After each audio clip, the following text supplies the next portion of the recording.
The story begins with Su Hong practicing martial arts. After receiving a punch, his friend cannot accept the stinging pain he feels and asks if Su Hong has perhaps reached the micro-level of mastery. Su Hong replies that he attained this level just 2 days ago. In this world, the degree of mastery for any martial art is divided into 5 levels: basic, proficient, micro-level, mastered, and perfect. His friend comments that this is incredible, as no one in the class can compare to him when it comes to the Vajra fist.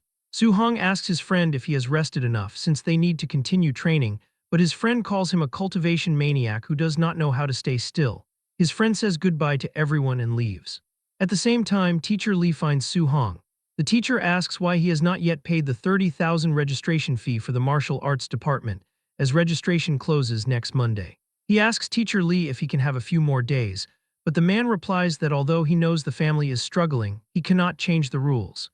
Su Hong continues his training while thinking about the 30,000 registration fee. He reflects on his past, recalling how his parents died in a ferocious beast disaster when he was only 3 years old. Since that tragedy, he has lived with his uncle and aunt. After they learned he had a talent for martial arts, they dedicated themselves fully to supporting his training. In this era where ferocious beasts run rampant, being a martial artist is an absolutely high-income profession. He is training to give them a better life, but his pursuit is currently making their lives even harder. Eventually, he returns home.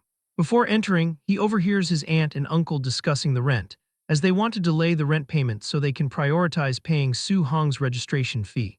They know Hong's talent is so good that he will become successful in the future, so they cannot hold the child back. His aunt even suggests stopping her medication since it will not cure her anyway, which would save a lot of money. However, her husband refuses the idea, stating he will work another job and telling her to just rest to recover her health.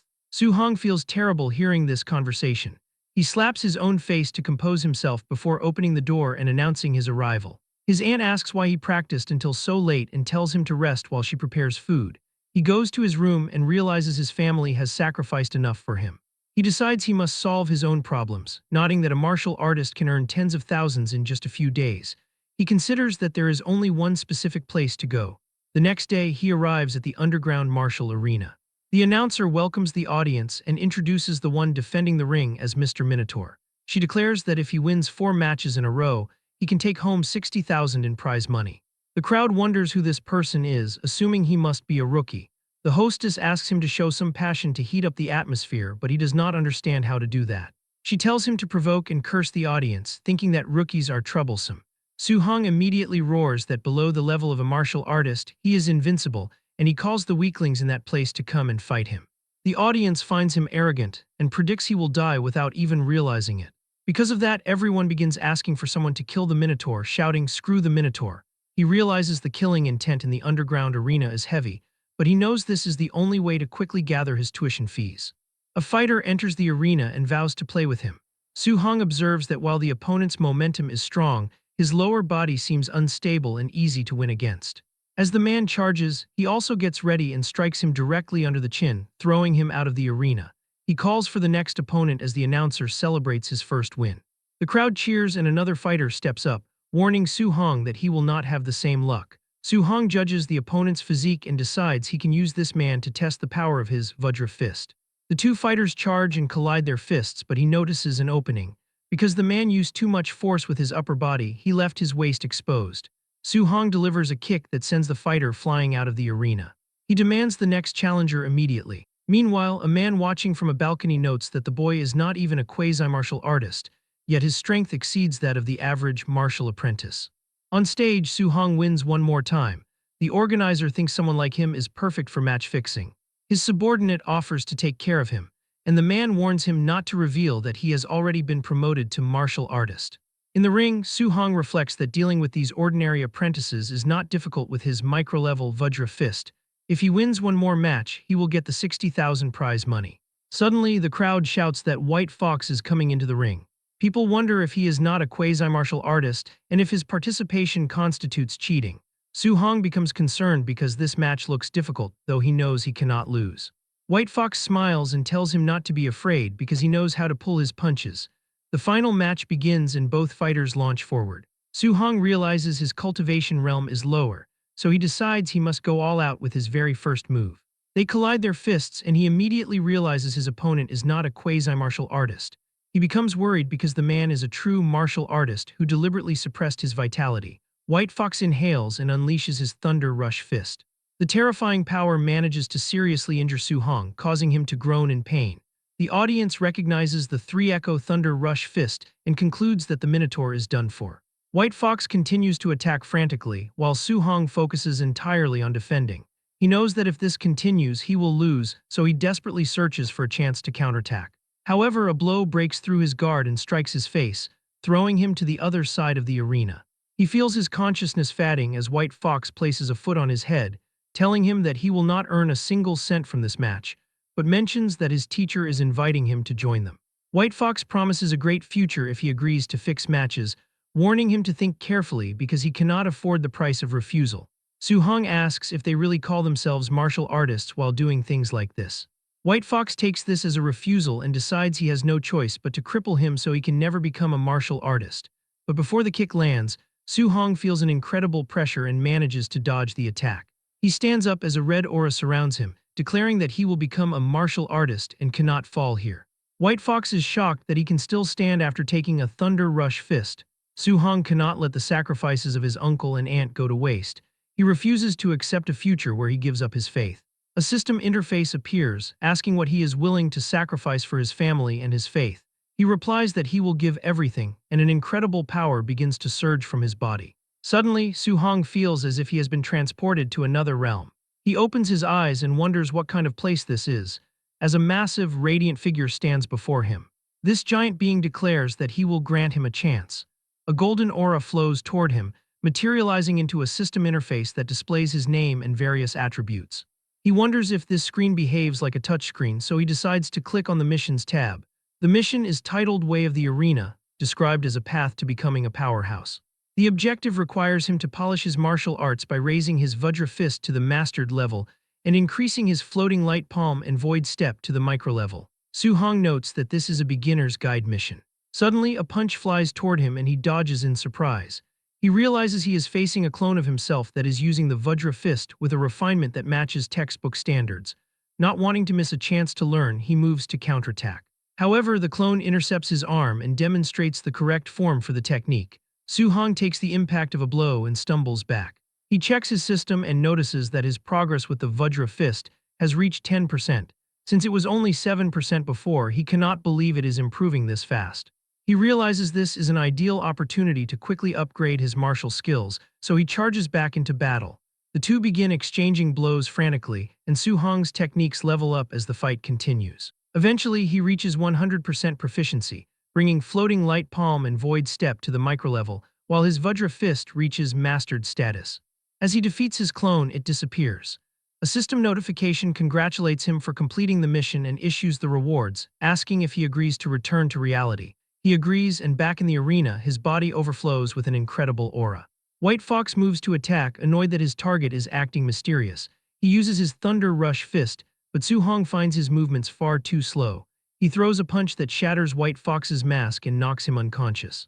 The audience watches in total disbelief. Su Hong stands over the defeated White Fox. He turns around and simply states that he wants to receive his prize money since he won the fourth match. The announcer confirms the victory and congratulates the Minotaur for successfully defending the ring and winning the 60,000 grand prize. Up in a private box, a man is confused as to how a martial apprentice could cultivate the Vajra Fist to the Mastered level when most martial artists cannot.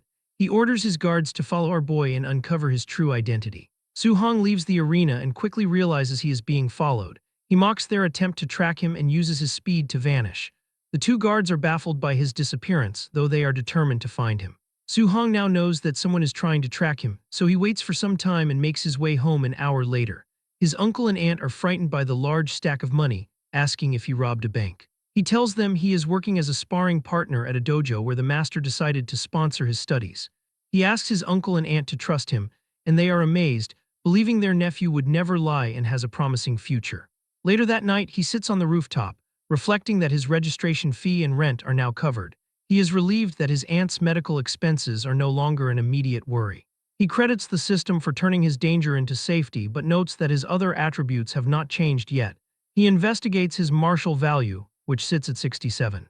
A notification informs him that he obtained these points by defeating a higher-level opponent and that they can be used to increase vitality and martial skills.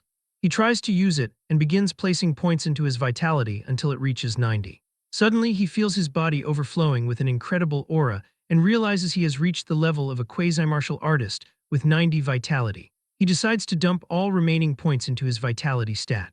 Afterward, he notes that his physical strength has improved significantly and his wounds have fully healed.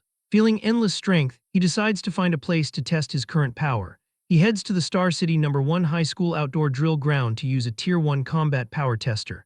He prepares to use 70% of his strength for the first punch. He concentrates his energy and strikes the machine, but he breaks into a cold sweat when the device shatters from the impact. Su-hong worries that he might have to pay for the damage and flees like a madman when someone nearby shouts about the noise. An old man in pajamas arrives at the scene and is horrified to find the smashed tester. He fumes with rage, assuming the culprits are Chen Shan and Li Tu, since only those two little brats are capable of doing this in the school. He screams, promising to educate them properly once school begins. The next day, a large group of students gathers in the gymnasium of Star City #1 High School. At the back, Su-hong asks his friend why Chen Shan appears to have been beaten up. His friend whispers that the principal discovered Chen Shan broke the outdoor training grounds tester. Since Chen Shan refused to admit to the deed, the principal punished him, though Su-hong realizes the other student took the blame for his actions. The principal calls for silence and introduces his old comrade-in-arms, Chen Tian, who is a Tier 3 martial artist. He announces that the guest will teach everyone the Thunder Rush Fist, which is a C-rank technique. The students celebrate, as this is their first time seeing a Tier 3 martial artist, and such techniques usually cost hundreds of thousands in tuition at private dojos. Su-hong remembers how this is the same move White Fox used during their battle, noting its incredible power. He realizes he must seize this rare opportunity to learn the skill for free, since if one wanted to learn this kind of C-rank martial art outside, the registration fee alone would be at least several hundred thousand. Chen Tian warns the class that he will demonstrate the technique from start to finish 10 times, and how much they learn depends entirely on their own efforts. He takes his stance and throws a punch to demonstrate, explaining that at the basic level, a punch will emit a sound of thunder. At the proficient level, a punch emits 3 sounds of thunder while the micro-level produces 5 sounds. He concludes by showing his current realm, the mastered level, which produces 7 sounds. He explains that reaching the perfect realm allows for 9 sounds, but tells the students not to be overly ambitious, since reaching basic today would be a success.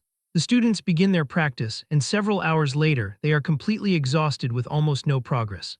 Su-hong's friend groans that he cannot learn it at all because C-rank martial arts are too difficult. He asks Su-hong if he managed to learn it, but notices his friend has suddenly vanished from the gym. Meanwhile, Chen Shan successfully reaches the basic level, causing his peers to wonder how his brain is built to belong to such a genius. The principal points out Chen Shan to Chen Tian, calling him the school's #1 genius and asking if the warrior is interested in guiding him. Chen Tian finds the suggestion amusing, noting that in other cities, this level of talent is only considered average. Later, the two men walk outside, and Chen Tian complains that he wasted his time because the batch of students is too weak. The principal argues that having even one student reach basic is good enough and asks if he was expecting to find a top-tier genius there. Chen Tian says that martial Dao cultivation is extremely cruel, and talent is simply too important, while the principal agrees that relying only on hard work without opportunity is impossible. Their conversation is interrupted when they hear a sound and they see Su-hong standing nearby, his body crackling with intense electricity. Chen Tian shouts in shock, recognizing the 7-sound Thunder Rush Fist, and wondering how an expert of that level is at the school. While the principal insists it is impossible as he has never heard of such a specialist, but points out the boy is wearing a student's uniform. Chen Tian is baffled that a student reached the mastered level after only half a day of instruction. Our boy throws a punch, and the principal panics as he hears 9 distinct sounds of thunder. Chen Tian becomes extremely excited, realizing he has just witnessed the perfect realm. He gathers energy in his own fist and performs the technique again, successfully producing 8 sounds. He declares that the student's 9-sound Thunder Rush Fist gave him the inspiration he needed to finally break through his own limits. The two run toward the student to see who he is, but by the time they arrive, Su-hong has already gone. Already far away, he thinks about how exhausting it is to cultivate a C-rank martial skill compared to the D-rank Vajra Fist. He checks his system and sees that his Thunder Rush Fist has reached the perfect level. He considers how he can earn more martial value to break through to the martial artist rank, wondering if normal sparring will be enough, or if he needs to engage in life-and-death battles. Sometime later, he arrives at his workplace, the Raging Thunder Dojo, Inside, he finds several martial artists training with spears. A fellow martial artist asks why he came in today, and Su-hong replies that he just wanted to practice a little. He notices a purple-haired boy defeating another trainee. And the purple-haired boy says, "You dare to say my teacher teaches badly. If your comprehension is poor, admit it. Why make excuses here?" Su asks what is going on, and a guy explains that Li Yan's teacher is a newly arrived instructor who is very strong but despises commoners like them and teaches carelessly. Li Yan, his disciple, is also very powerful and arrogant. Li Yan prepares to strike a defenseless opponent, but Su-hong intervenes by grabbing his arm and telling him to stop. Irritated, Li Yan challenges him to a fight in the ring. He agrees, but the instructor enters the room and orders the class to begin. Li Yan turns around, saying the boy's luck is good, and Su-hong thinks that this person is a bit too arrogant. The instructor announces that today is the last day he will teach the Raging Sea Spear technique, and he will only perform it once.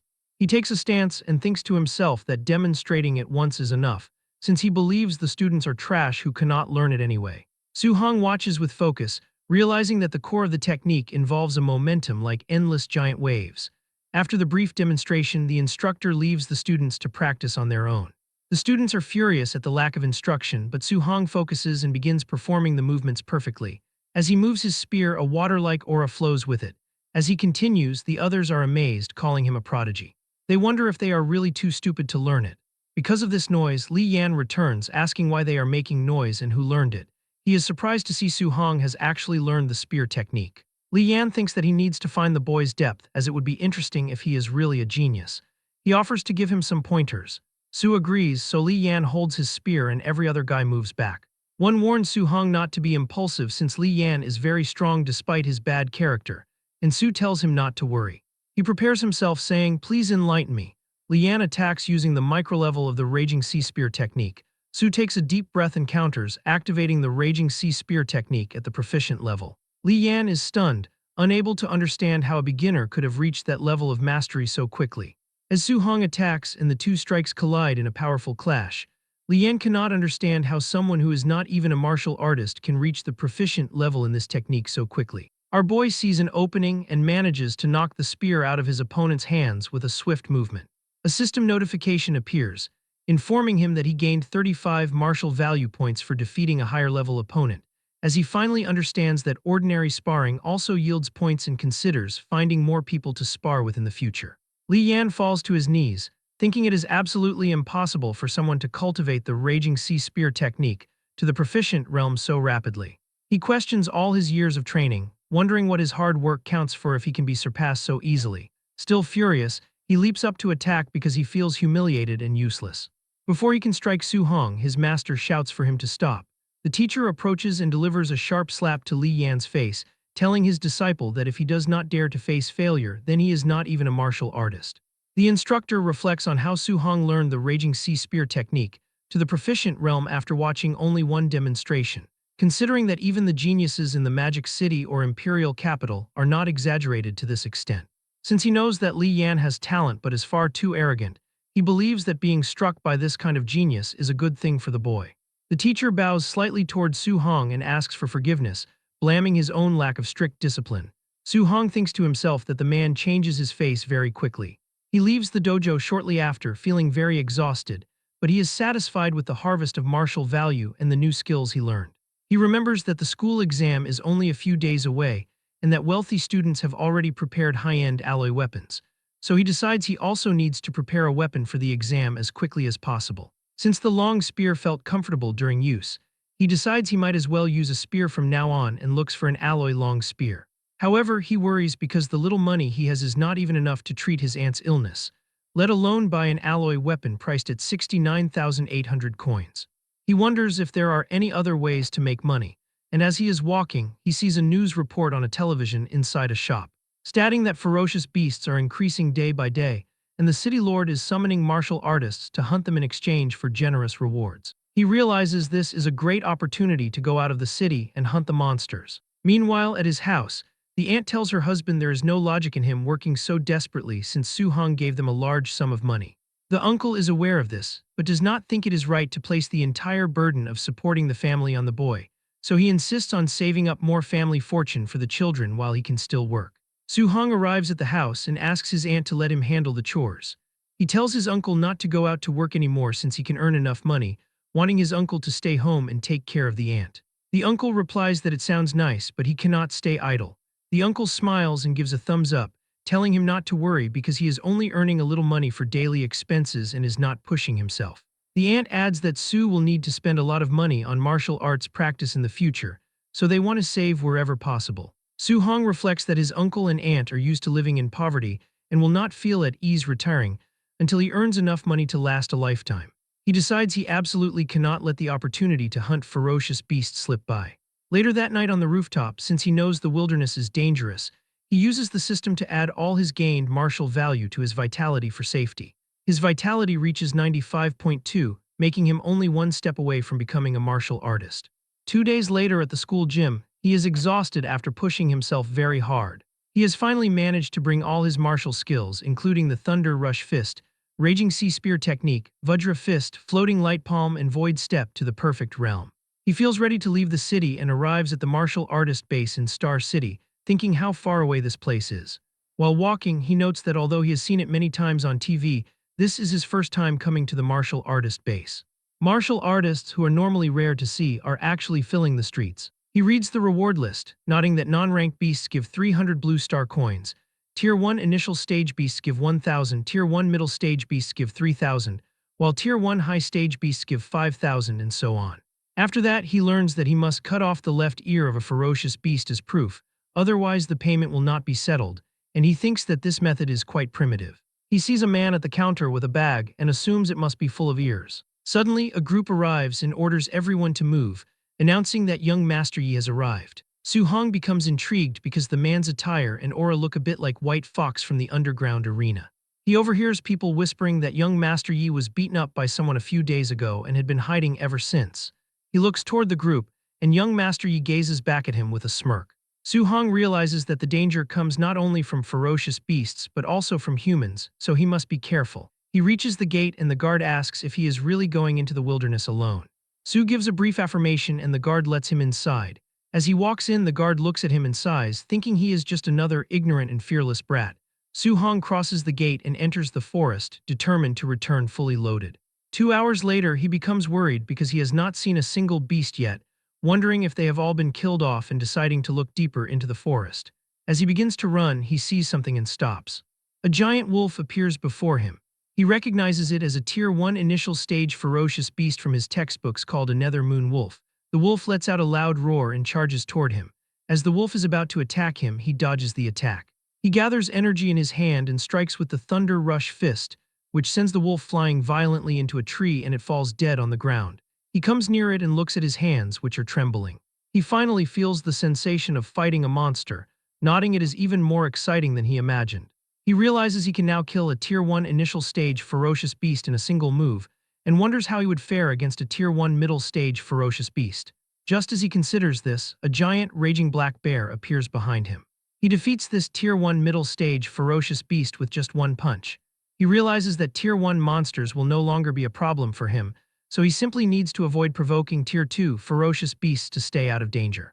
He cuts the ears of the beast, and notes that he has now secured 3,000 in prize money. At that moment, his system provides a reminder, stating that his accumulated martial value is sufficient to break through to martial artist, and urging him to upgrade as soon as possible. He is happy that he can finally advance in level. Suddenly, he feels an absurd pressure. He wonders what kind of ferocious beast possesses such an intense aura, nodding it must be a beast on another level. He runs to investigate the source and reaches the location. He is startled to find a black jade giant python, which is a Tier 1 late-stage ferocious beast that some warriors are currently fighting. The monster strikes the warriors, throwing them against the rocks. Because Soo-hong is standing on the same rock, the python sees him and the giant python attacks him as well. He manages to dodge the strike by jumping, but the snake moves too fast and hits him with its tail, throwing him far away. Soo-hong coughs up blood and sees a man's body which is cut in half with a spear lying nearby. He wipes his mouth and decides to borrow the spear for a moment. He stands before the serpent. The monster wastes no time and attacks, but Soo-hong dodges while reflecting that killing a monster of this level usually requires the cooperation of several martial artists of a similar level. He knows that while his martial skills have all been cultivated to perfect, allowing him to easily kill a raging black bear, this serpent is a different matter. He jumps onto a tree and uses Void Step at the perfect level to gain height. Only then does he use the Raging Sea Spear technique at the perfect level. He throws the spear and it pierces the monster's body. He runs to retrieve the spear. Once he has it, he gathers energy again and throws his spear one more time, and it pierces the monster's body once more. After that, he runs to get the spear one more time while dodging an attack from the monster. He continues this pattern because he is aware that the difference in their body sizes is too great. He notes it is hard to deal a fatal blow in one hit, so he must weaken it as much as possible first. Just as he thinks that, he is almost struck by another attack but counters with the Thunder Rush Fist. He immediately retreats to widen the distance from the giant python. He must find an opening, launch an attack, and then quickly disengage. He admits that fighting like this is a bit tiring, though the advantage is safety. He notes that the snake also seems to be reaching its limit, and decides he just needs to maneuver around it a few more times to take it down. He tells the beast to keep it coming. Suddenly he senses something approaching. He turns around and sees that a warrior is trying to attack him. In surprise, Su-hong blocks the incoming attack but is thrown far away. He gets up while coughing and asks who these people are. It is young Master Yi, who laughs and comments that they meet again. He asks Su how about giving this black jade giant python to him as a gift. As the group comes near Su-hong, young Master Yi comments that when he saw Su leaving the city by himself, he was certain he would perish rapidly. He adds that he did not anticipate such high luck, noting that not only did he survive, but he also discovered the black jade giant python while it was seriously wounded. Su-hong realizes what is occurring since the group seems to have just arrived to make such a statement. He becomes concerned because they possess the advantage of numbers, and he feels he cannot confront them directly. As he considers this, the masked man launches another attack. Su-hong becomes annoyed by this action and asks if they truly think he is unable to beat them simply because he was hit by a sneak attack. He also launches an attack and their fists clash, and the brawler finds the frightening power he is experiencing to be unbelievable. Furthermore, he takes a punch directly to the face, which causes him to drop to the floor in an unconscious state. Yifeng remembers the Vajra fist and deduces that the boy was the Minotaur. Su-hong also figures out that the man is the white fox he previously battled in the arena. Yifeng declares that he has never endured such embarrassment before an audience and commands his subordinates to kill him. Su-hong picks up his spear and begins to run, leading the group as they pursue him into the depths of the woods. The swordsman cautions that they have the superior count and should not be afraid of just one person. Suddenly, Su-hong emerges behind him and strikes him with the Thunder Rush Fist, causing the man to pass out from the force of the blow. Yifeng grows anxious because he does not comprehend how someone can move with such speed. The group goes from chasing mode to defensive mode pretty fast, feeling terrified as they hear the sound of the Nine-Echo Thunder Rush Fist. They note that not even a Tier 3 martial artist could execute it to such a perfect realm. Yifeng starts to break into a cold sweat since he has no clue how a teenager possesses both the perfect Vajra Fist and the perfect Thunder Rush Fist. Su-hong observes them from a distance, thinking that if he had not just finished battling the giant python, he could have destroyed them all immediately. He hurls his spear since he needs to create a chance to take them out individually. The weapon impales the ground near the group and they all look at it in shock. And using this diversion, he gets close to one of the men and lands a knee strike on the guy's face, and he falls to the ground unconscious. The final remaining lackey suggests to Yifeng that they should depart because their enemy is too powerful, but Yifeng declines, stating he cannot do such a thing. Su-hong begins to move fast between the trees, but suddenly he appears between both of them and attacks, knocking out the last lackey and vanishing instantly. Yifeng simply cannot grasp how a kid grew so strong in only a few days. Su suddenly appears behind him, but as he turns, Su is gone once again. This time Su tries to attack with the spear, but Yifeng notices him this time and turning around, charges towards Su-hong and uses his void-breaking finger attack. But Su easily dodges that attack and it hits the tree. The blow is so forceful that it shatters a tree, and he continues to fire in every direction, hoping that one of the strikes might land by chance. Su-hong notes this since the power is great and considers that it might be a rank B technique. Yifeng yells out that he has already memorized the kid's face. He warns that if he is harmed, he will definitely slaughter his entire family once he returns. Su-hong becomes enraged upon hearing these words and increases his speed even further. Yifeng starts to mention that his uncle is the supervisor of the martial artist base and his father is. But before he can complete the sentence, Su-hong appears and delivers a punch straight onto Yifeng's face, which sends him through the air like a cannonball. He hits the ground where the snake was previously, and as he tries to get up, Su-hong approaches and says he should not have used his family to threaten him. Yifeng is severely wounded and wonders how someone can be so strong when he is clearly not a martial artist. He screams asking, "Who exactly are you? and while he is speaking, the black jade giant python emerges behind him and finishes him off with its tail. It then hisses loudly, and Su-hong realizes he engaged in combat for too long, allowing the monster to recover its stamina. The group of lackeys finally regains consciousness, realizing that the teen they fought is bizarrely strong. They wonder where their young master has gone and if he managed to finish off the brat.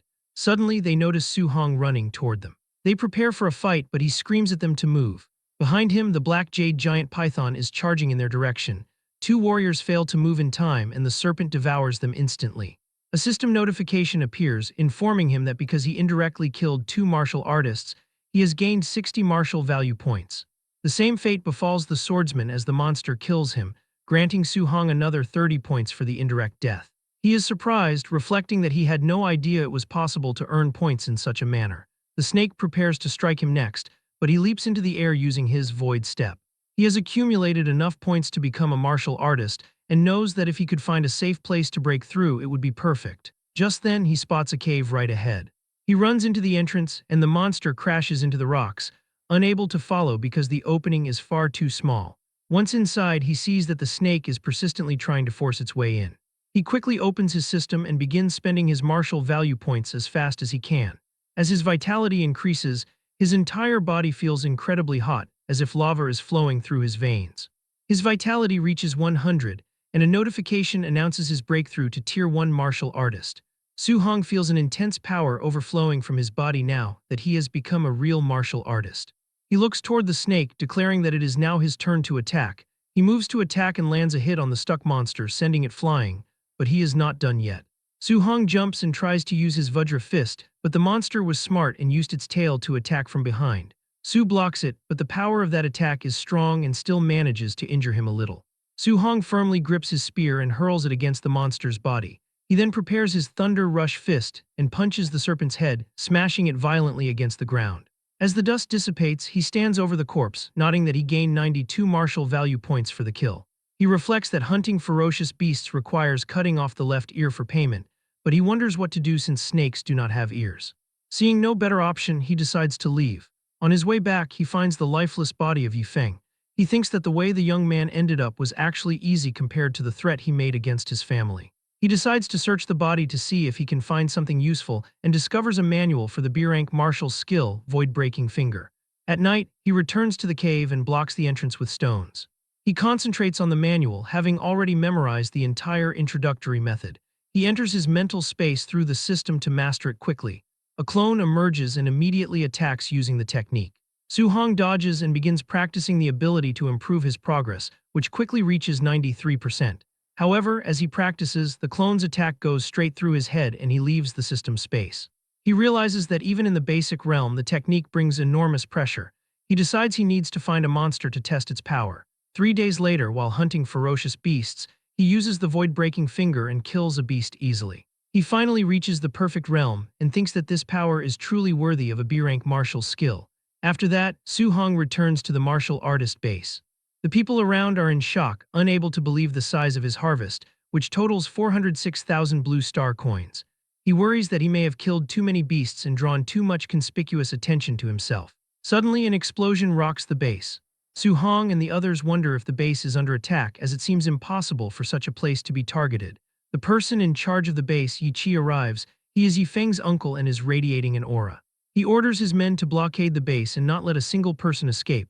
The staff asks the supervisor what has happened. Yi-chi shouts that his nephew Yifeng and the 4 martial artists with him are all dead. The crowd is stunned that a group of 5 was wiped out. Some warriors celebrate silently, knowing that Yifeng was a scourge who robbed others because of his family connections. Yi-chi announces that a B-rank martial skill on Yifeng's body is missing, and demands that everyone be body searched to eliminate suspects. Su-hong realizes that the corpses were killed by the giant python, so the death should not be traced back to him. However, he notices a woman come near Yi-chi and tell him something, and Yi-chi looks at Su after hearing that. Su-hong thinks that they are targeting him. Yi-chi walks toward him and comments that he heard the little brother killed ferocious beasts worth 400,000 alone, stating that his skills are amazing. The woman from before, standing behind the supervisor, says that she sees Su-hong as at most a Tier 1 initial stage martial artist, and wonders how he could kill so many monsters. She declares that he must have picked up Yifeng's backpack and orders the guards to search him immediately. The guards walk toward him, telling the kid not to resist or they won't be polite. As they move in, Su points the tip of a spear at their faces.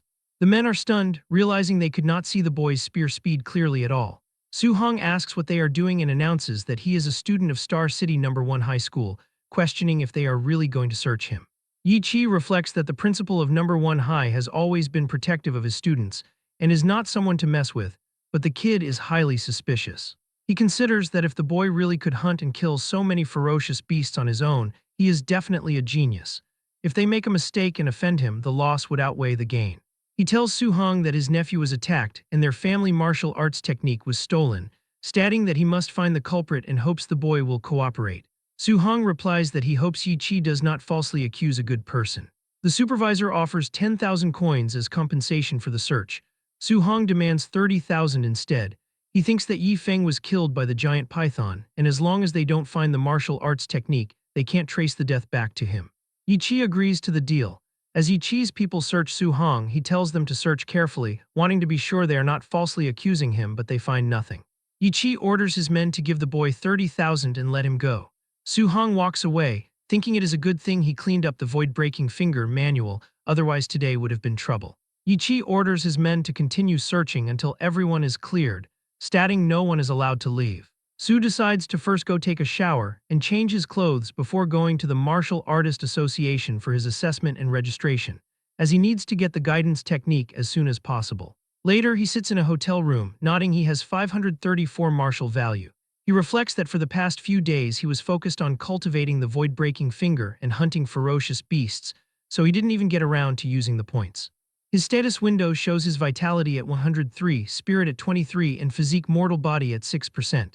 He notes that a Tier 1 initial stage martial artist requires 100 vitality points, while a Tier 1 middle stage requires 200. He realizes that if he uses all the martial value to increase vitality, he can increase it by 53.4, leaving him only 40 points away from the middle stage. However, he sees that spirit and mortal body have not been upgraded yet and wonders what effects they have. Since he has lots of martial value now, he decides to see the effect of it. He begins by adding points to spirit, but after increasing it, he doesn't seem to feel any change. Next, he adds points to his mortal body and the strength increase is very obvious. He decides to add a bit more. His vitality reaches 123, spirit is at 26.5, and his mortal body is at 36.1%. He decides to stop the mortal body and add 200 martial value points to vitality and the remaining points to spirit. He suddenly feels as if there is endless power within his body, and his muscles grow colossally. He gradually recovers to his normal shape and feels relieved, thinking that if he kept looking like a muscle man, he wouldn't dare imagine how to explain it to people he knows.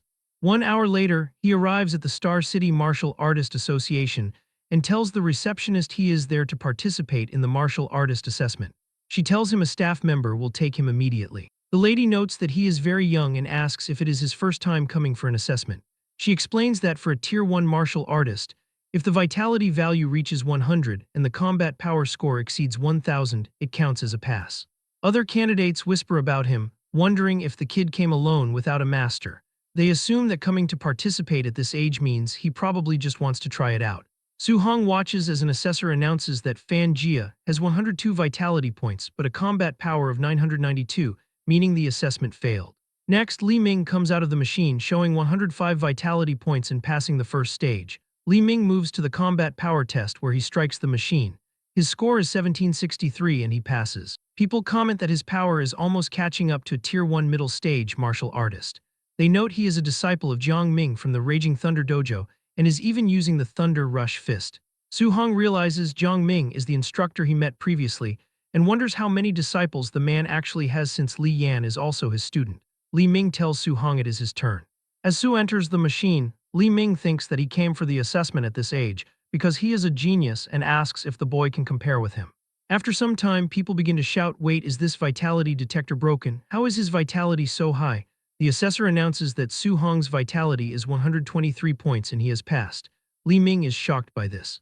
He tries to tell himself that high vitality is useless and that combat power is everything. Su-hong prepares for his combat power test, thinking that since he advanced to martial artist and upgraded his physique, his strength has increased greatly. He considers that 40% strength should be enough, but worries that if he hits too lightly and the combat power isn't qualified, he will have a problem. He decides to use 50% strength just to be safe. He strikes the machine, sending the detector flying through the air until it crashes and explodes against a wall. Li Ming and the others cannot believe he sent the detector flying with one punch, noting the strength is too terrifying. They realize he didn't even seem to use any martial skills. The score on the broken machine shows 3004. People are dumbfounded, noting that the combat power standard for a Tier 1 high-stage martial artist is only 3,000 points. A staff member watching all this from afar tells his teacher that the kid is back and is simply monstrous. The man, recognizing the boy, says it is no wonder. Meanwhile, in her office, the Star City Martial Dao Association president, Wu Lingxian, is annoyed. She sees on her phone that the neighboring Yang City branch produced another genius who is showing off. She worries that if Star City doesn't produce geniuses, her position is coming to an end. Suddenly, an employee bursts in, shouting that a monster has appeared at the martial artist assessment. He explains that at Tier 1 initial stage, martial artist reached 3,000 points and sent the testing machine flying with one punch, relying solely on physical body strength. Wu Lingxian is startled by the news. Inside the central hall of the Martial Artist Association, an employee tells Su Hong that he will escort him to the second floor. He explains that they need to register his martial artist identity first and then collect his monthly allowance. Su thanks him for the help, but a woman suddenly appears and declares that she will handle the kid personally. The employee is shocked, realizing that the president of the association is stepping in. Wu Lingxian introduces herself to Su Hong and asks him to follow her. He agrees and reflects on her reputation, mentally nodding that she is the president of the Star City Martial Artist Association. Rumor has it she is a Tier 5 martial artist, though she looks different than he imagined. They arrive at the president's office, where she asks if he is a student at Star City No. 1 High School. She mentions that the principal, old boy Li Chengshan, was complaining to her recently, lamenting that the school only produced 2 ordinary Tier 1 martial artists this year, yet it turns out they were hiding such a big genius. Su Hong asks why she brought him to her office and states that he only came to register his martial artist ID and collect the monthly allowance and guidance technique. Wu Lingxian tells him not to worry, explaining that she already had people handle his registration and allowance. As for the guidance technique, she will teach him personally, asking how much he currently understands about guidance techniques. Su Hong reflects on his studies, nodding that the textbook says heaven and earth spiritual qi has attributes. He explains that the guidance technique is a method to absorb this qi to strengthen one's body, and absorbing different attributes requires a corresponding guidance technique. She tells him the textbook is not wrong, but clarifies that guidance techniques are not just cultivation methods. She uses her own heavenly flame guidance technique as an example, explaining that she mainly absorbs fire attribute spiritual qi. She demonstrates by igniting her hand, explaining that while it strengthens the body, it also gives her attacks fire attribute lethality. Achieving external release of attribute attacks can increase attack distance, and she notes that for a Tier 1 martial artist, even wrapping a fraction of the attribute around a fist is considered very good. Su Hong is surprised, as he thought guidance techniques were only for cultivation. The textbooks never taught that these techniques could be used for attacks. Wu Lingxian explains that heaven and earth spiritual qi has 7 attributes: metal, wood, water, fire, earth, thunder, and wind. She states that while every attribute has strengths and weaknesses, thunder is first in terms of pure attack power, metal is second, and fire is third. However, she clarifies that the specific technique he can cultivate depends on his compatibility. Su Hong realizes that he cannot simply cultivate whatever guidance technique he wants. She lifts a crystal ball, explaining it is for testing compatibility. The larger the glowing area, the higher the compatibility. Ordinary martial artists usually have 20 to 30% compatibility, while she is around 80%, which is considered very high. She believes a genius like him will definitely exceed 90%. He takes the ball, thinking that since she is a Tier 5 martial artist at such a young age, she is an absolute genius even at 80%. He considers that reaching 90% would be too exaggerated. Suddenly, the crystal ball emits an intense light that fills the room. Wu Lingxian is stunned and shouts that he has 100% fire attribute compatibility. She asks if he knows what this means, and Su Hong admits that he does not. She explains that he can absorb 100% of fire attribute spiritual qi without leaking a trace. She compares this to her own 80% compatibility, where she loses 20% during absorption. Despite that loss, she still became a Tier 5 martial artist and the association president. She says that the boy's future achievements will be higher than hers, as she did not expect Star City to produce a monster no weaker than those in the Imperial Capital region. Su Hong thinks that fire attribute is nice, but he would prefer thunder.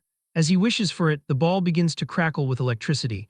He notes that his thunder attribute compatibility seems to be 100% as well. Wu Lingxian is speechless, wondering if this is real or fake. She thinks that he is a monster for having 100% compatibility in both fire and thunder. But Su Hong interrupts her thoughts, saying his wind attribute also seems to be 100% too. Lingxian is outraged by how ridiculous this is. A few minutes later, she sits quietly on her sofa trying to process the situation. She thinks she must be dreaming because he had 100% in all attributes. She reflects on how she used to consider herself a top-tier genius, as a 30-year-old Tier 5 martial artist is as rare as phoenix feathers and unicorn horns. However, facing an opponent beyond common sense makes her feel like an ordinary person.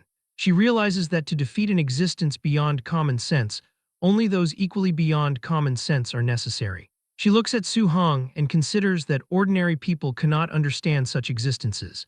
He thinks about how cultivating only thunder would be a waste if all 7 attributes are at 100%. He asks Wu Lingxian if she can give him a copy of the guidance techniques for all 7 attributes. She remains silent for a moment before explaining that human energy is limited. She advises that no matter how high his talent is, it is best to cultivate only 1 or 2. She mentions that in the past, someone tried to cultivate 7 techniques at once and was still only a Tier 1 martial artist after decades. Su Hong tells her he cannot make a decision right now and wants to try cultivating them all first to decide which specific one to follow later. She agrees, but warns him not to mess around and waste his talent in vain. Wu Lingxian then mentions that the school's monthly exam is coming soon. Su Hong asks why she is concerned about that. She explains that friction in the All-Heavens battlefield is intensifying, and a war of 10,000 races could erupt at any moment. She tells him nations are investing resources into a genius training camp, and she wants to recommend him for it.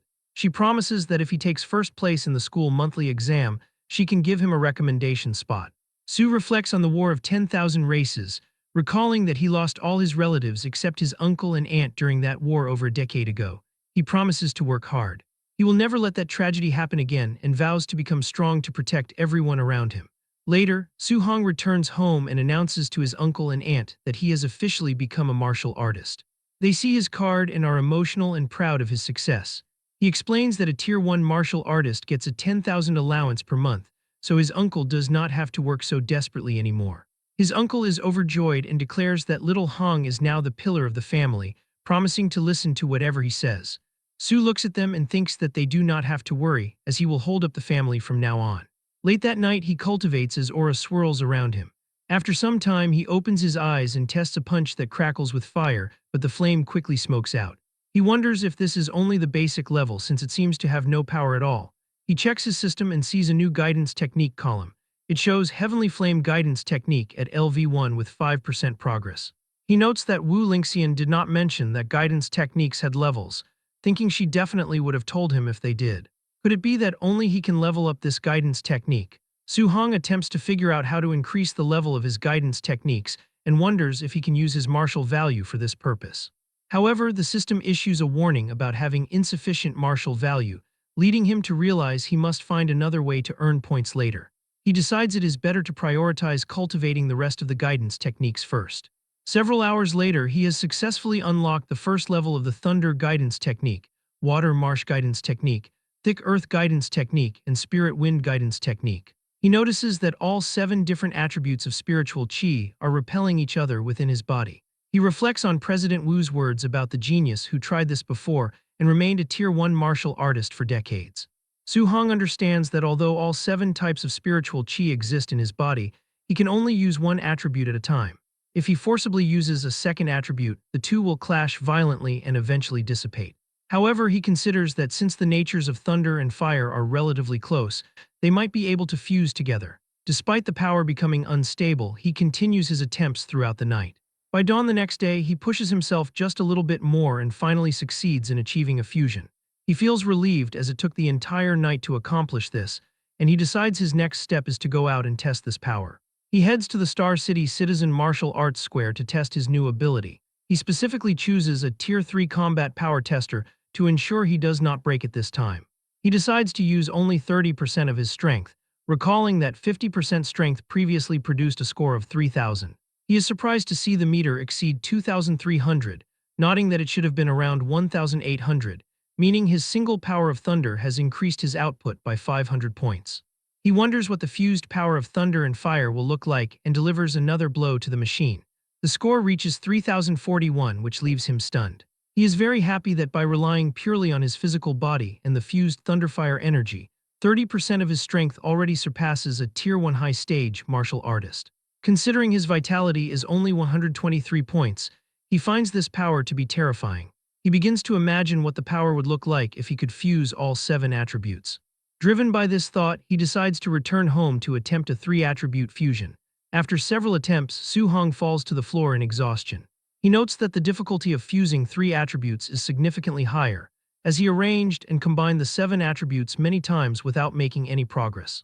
He wonders if raising the level of the guidance techniques themselves can help him fuse them successfully. Since the monthly exam is tomorrow, he should focus on earning as much martial value as possible. The next day at Star City No. 1 High School, the students gather as the principal announces that this monthly exam is different from before. He explains that because the situation at the front lines is tense, a training camp will be held every year to select geniuses for concentrated training. He tells them that the camp has abundant resources, including Tier 7 Grandmaster instructors and plenty of martial arts and pills. He declares that the top 3 students in this monthly exam will be able to participate in the training camp organized by Star City. The students are thrilled at the mention of the Genius Training Camp, especially since a Grandmaster instructor is at Tier 7, while their own principal is only at Tier 3. Su-hong finds it amusing because Wu Lingxian promised him a spot for finishing first, yet it seems the top 3 will receive spots regardless. His friend approaches him and worries that they have no chance because Chen Shan and Li Tu have both become Tier 1 martial artists, and many others have reached the basic level in the Thunder Rush Fist. Su-hong mentions that he hasn't been to school for just 10 days and is surprised these students broke through so quickly.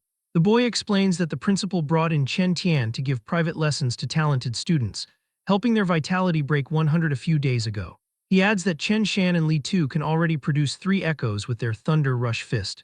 The 2 rival geniuses joke together about showing everyone who the true No. 1 genius is.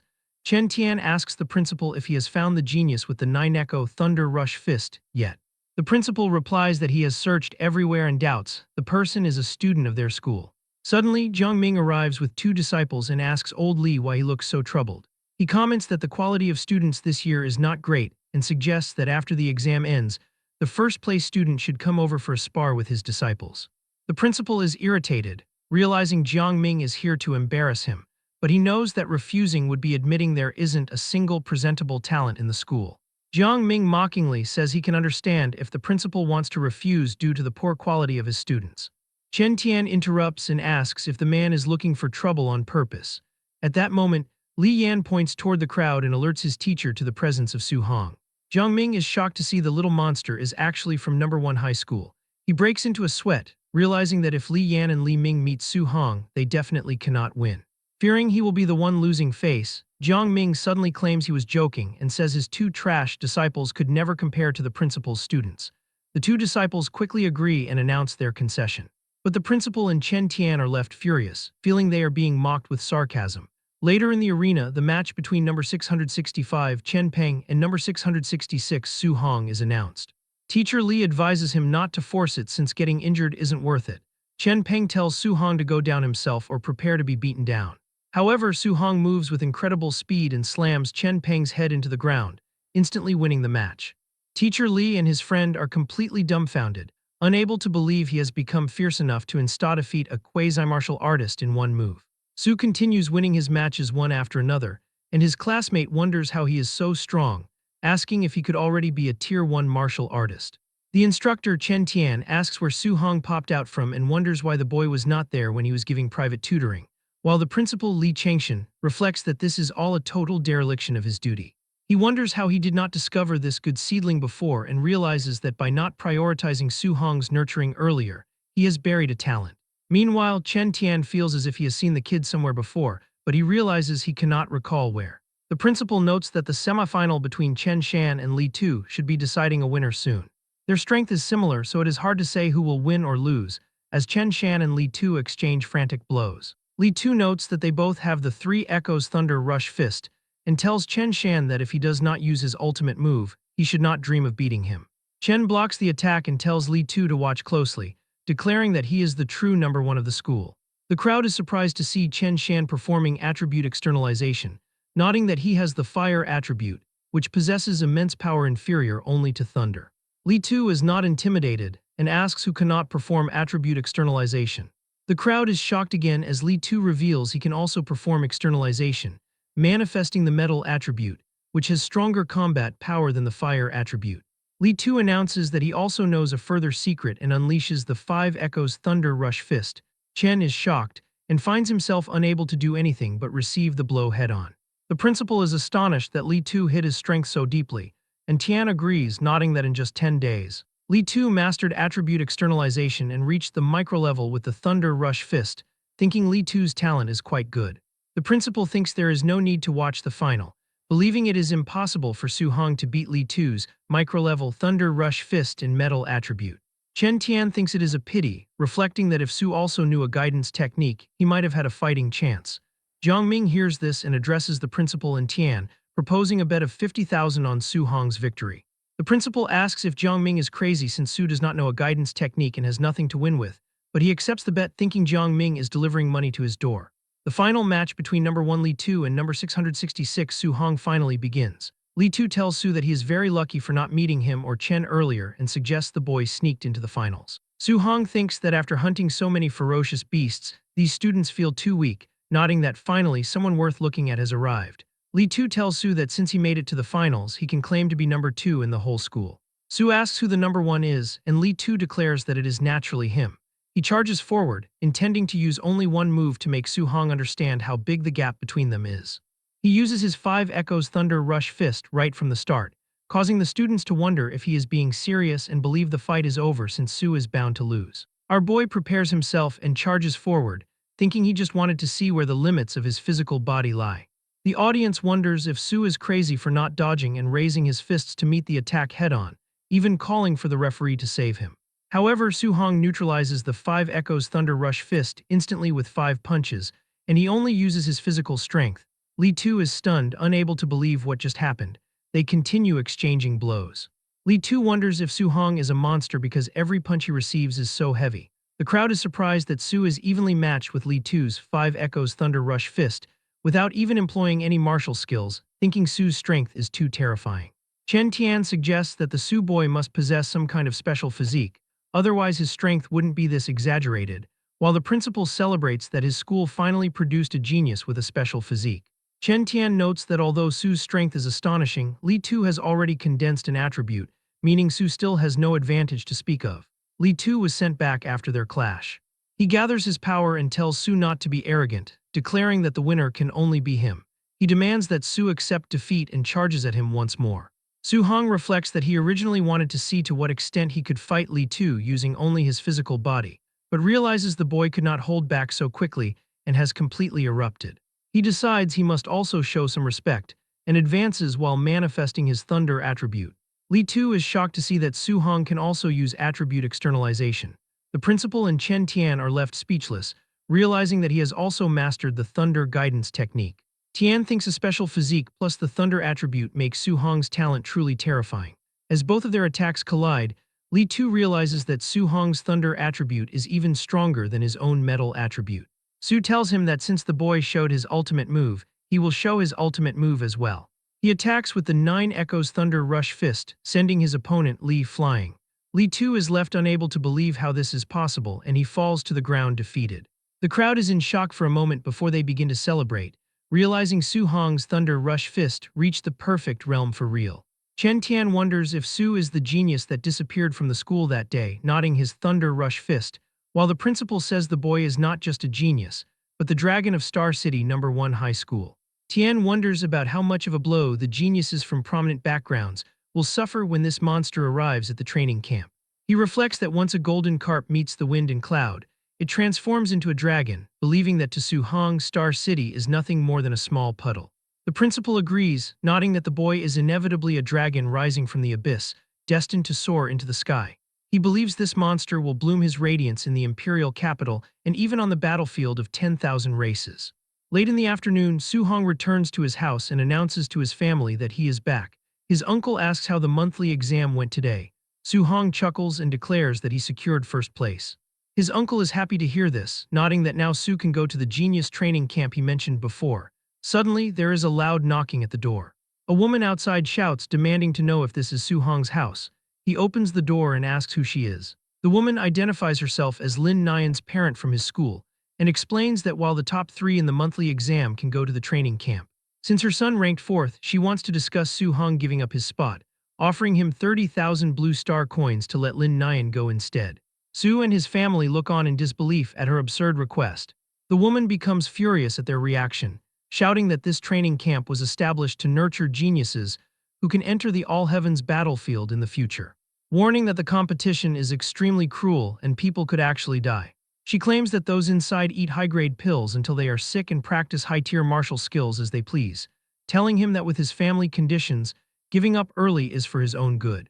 His aunt becomes worried and asks Su if it is really as dangerous as she says. But his uncle tells his wife to calm down and asks Su if he can guarantee his own safety.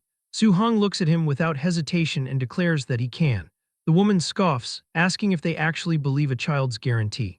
However, his uncle tells her that he obviously believes it, nodding Su has grown up and this is his own decision, so he asks the woman to leave. After he closes the door in her face, she yells that they should just wait to be eliminated from the training camp. Su Hong asks his uncle if he intentionally kept the danger a secret, but his uncle replies that it is fine. He notes that he is a rough man and Su is more educated and understands the training better than he does, so he promises to support him since Su has the resolve to face the difficulties. His aunt finds their talk funny and tells them not to get too excited, as she only wants Su to guarantee his safety. Su Hong smiles and promises her that he will. Later that night, he stands on the rooftop and reflects that his uncle and aunt must still be worrying about him secretly. He vows to never let down their expectations and decides he must become stronger to protect his hard-earned life. He opens his system and notes that he fought over a dozen matches in the monthly exam, gaining a total of 285 martial value points, but he realizes this is not enough, as he does not know what high-level martial skills or trump cards the geniuses in the training camp possess. To fight against them, he decides to prioritize improving his physical combat power. He begins adding points to his mortal body attribute until it reaches 64.6%, wondering what special physique will come after it reaches 100%. He then notices that his Thunder Guidance Technique and Heavenly Flame Guidance Technique have both reached LV2. He finds this strange since he only cultivated them for a few days and wonders if normal cultivation allows them to level up without extra conditions. He decides to strive to level them up once more. The next day at dawn, Su Hong opens his eyes and sees that both techniques have reached LV3. He notes that his vitality also grew by 3 points, reaching 126.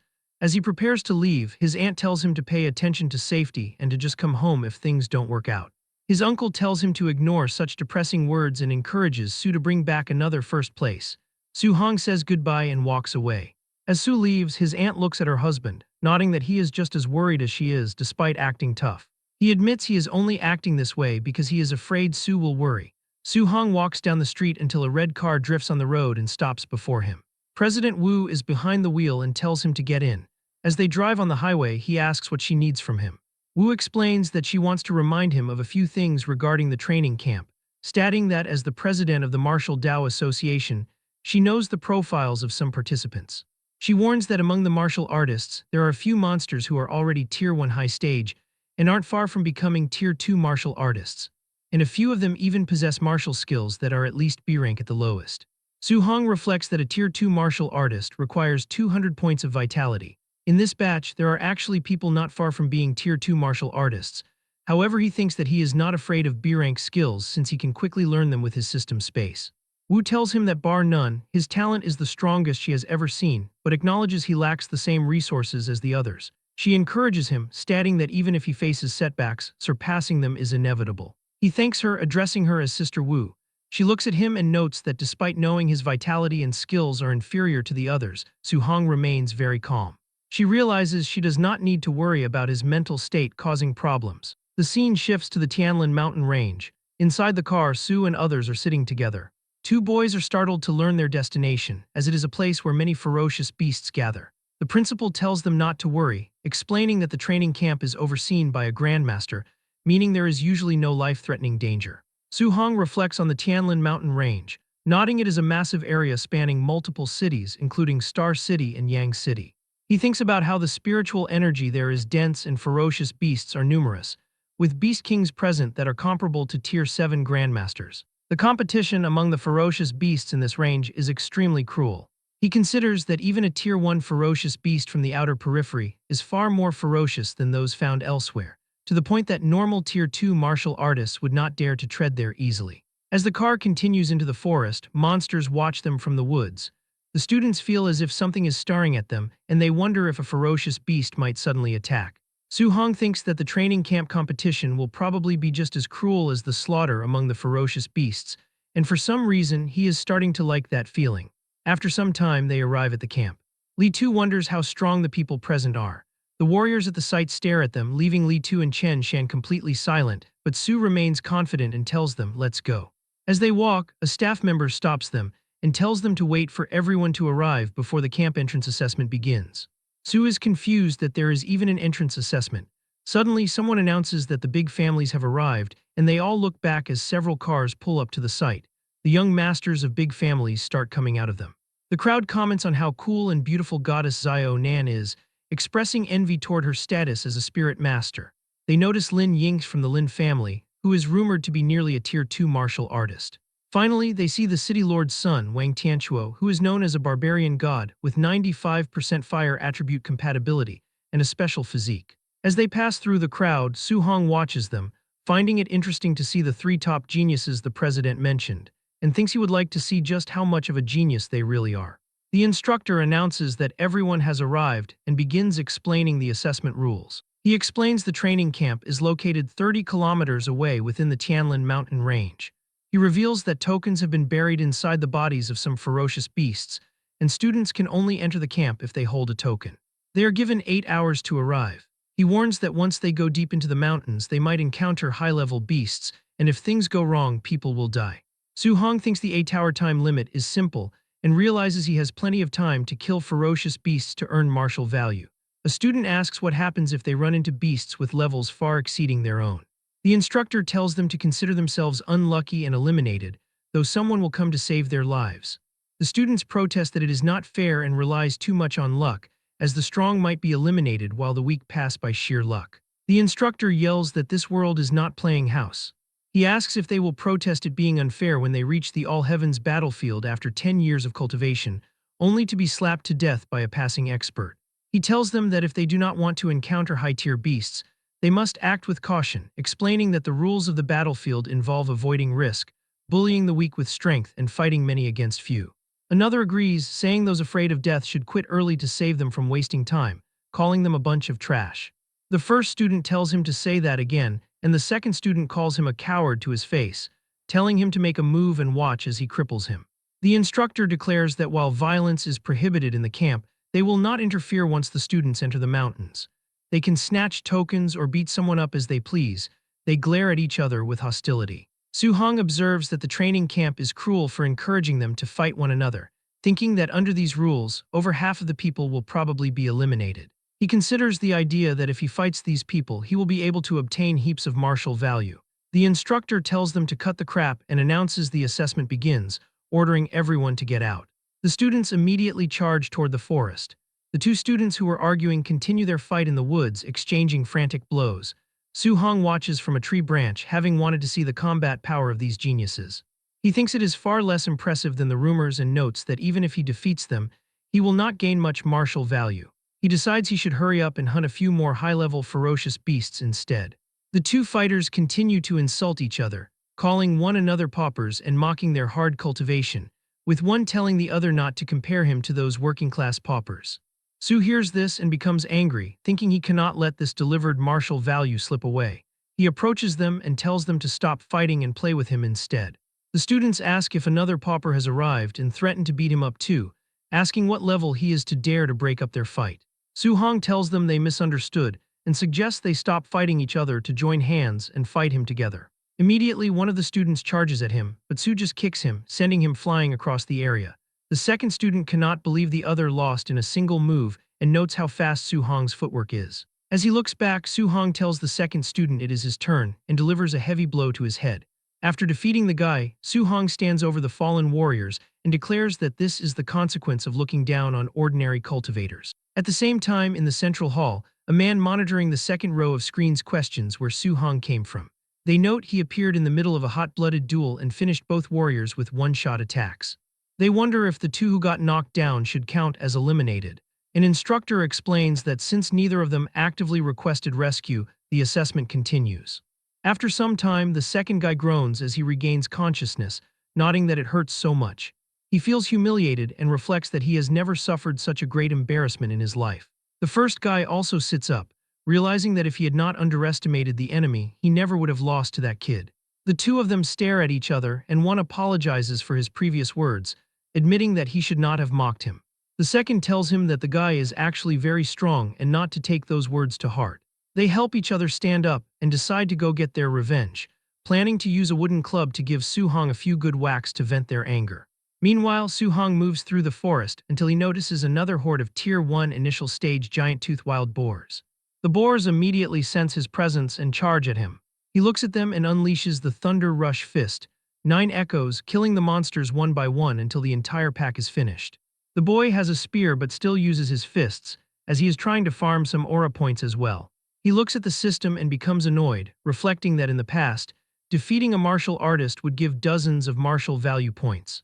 He realizes that as he levels up and grows stronger, the martial value rewards from these ferocious beasts are getting smaller and smaller. Su-hong starts cutting and searching through the monster bodies, fumbling through the dozens of Tier 1 initial stage ferocious beasts he just killed.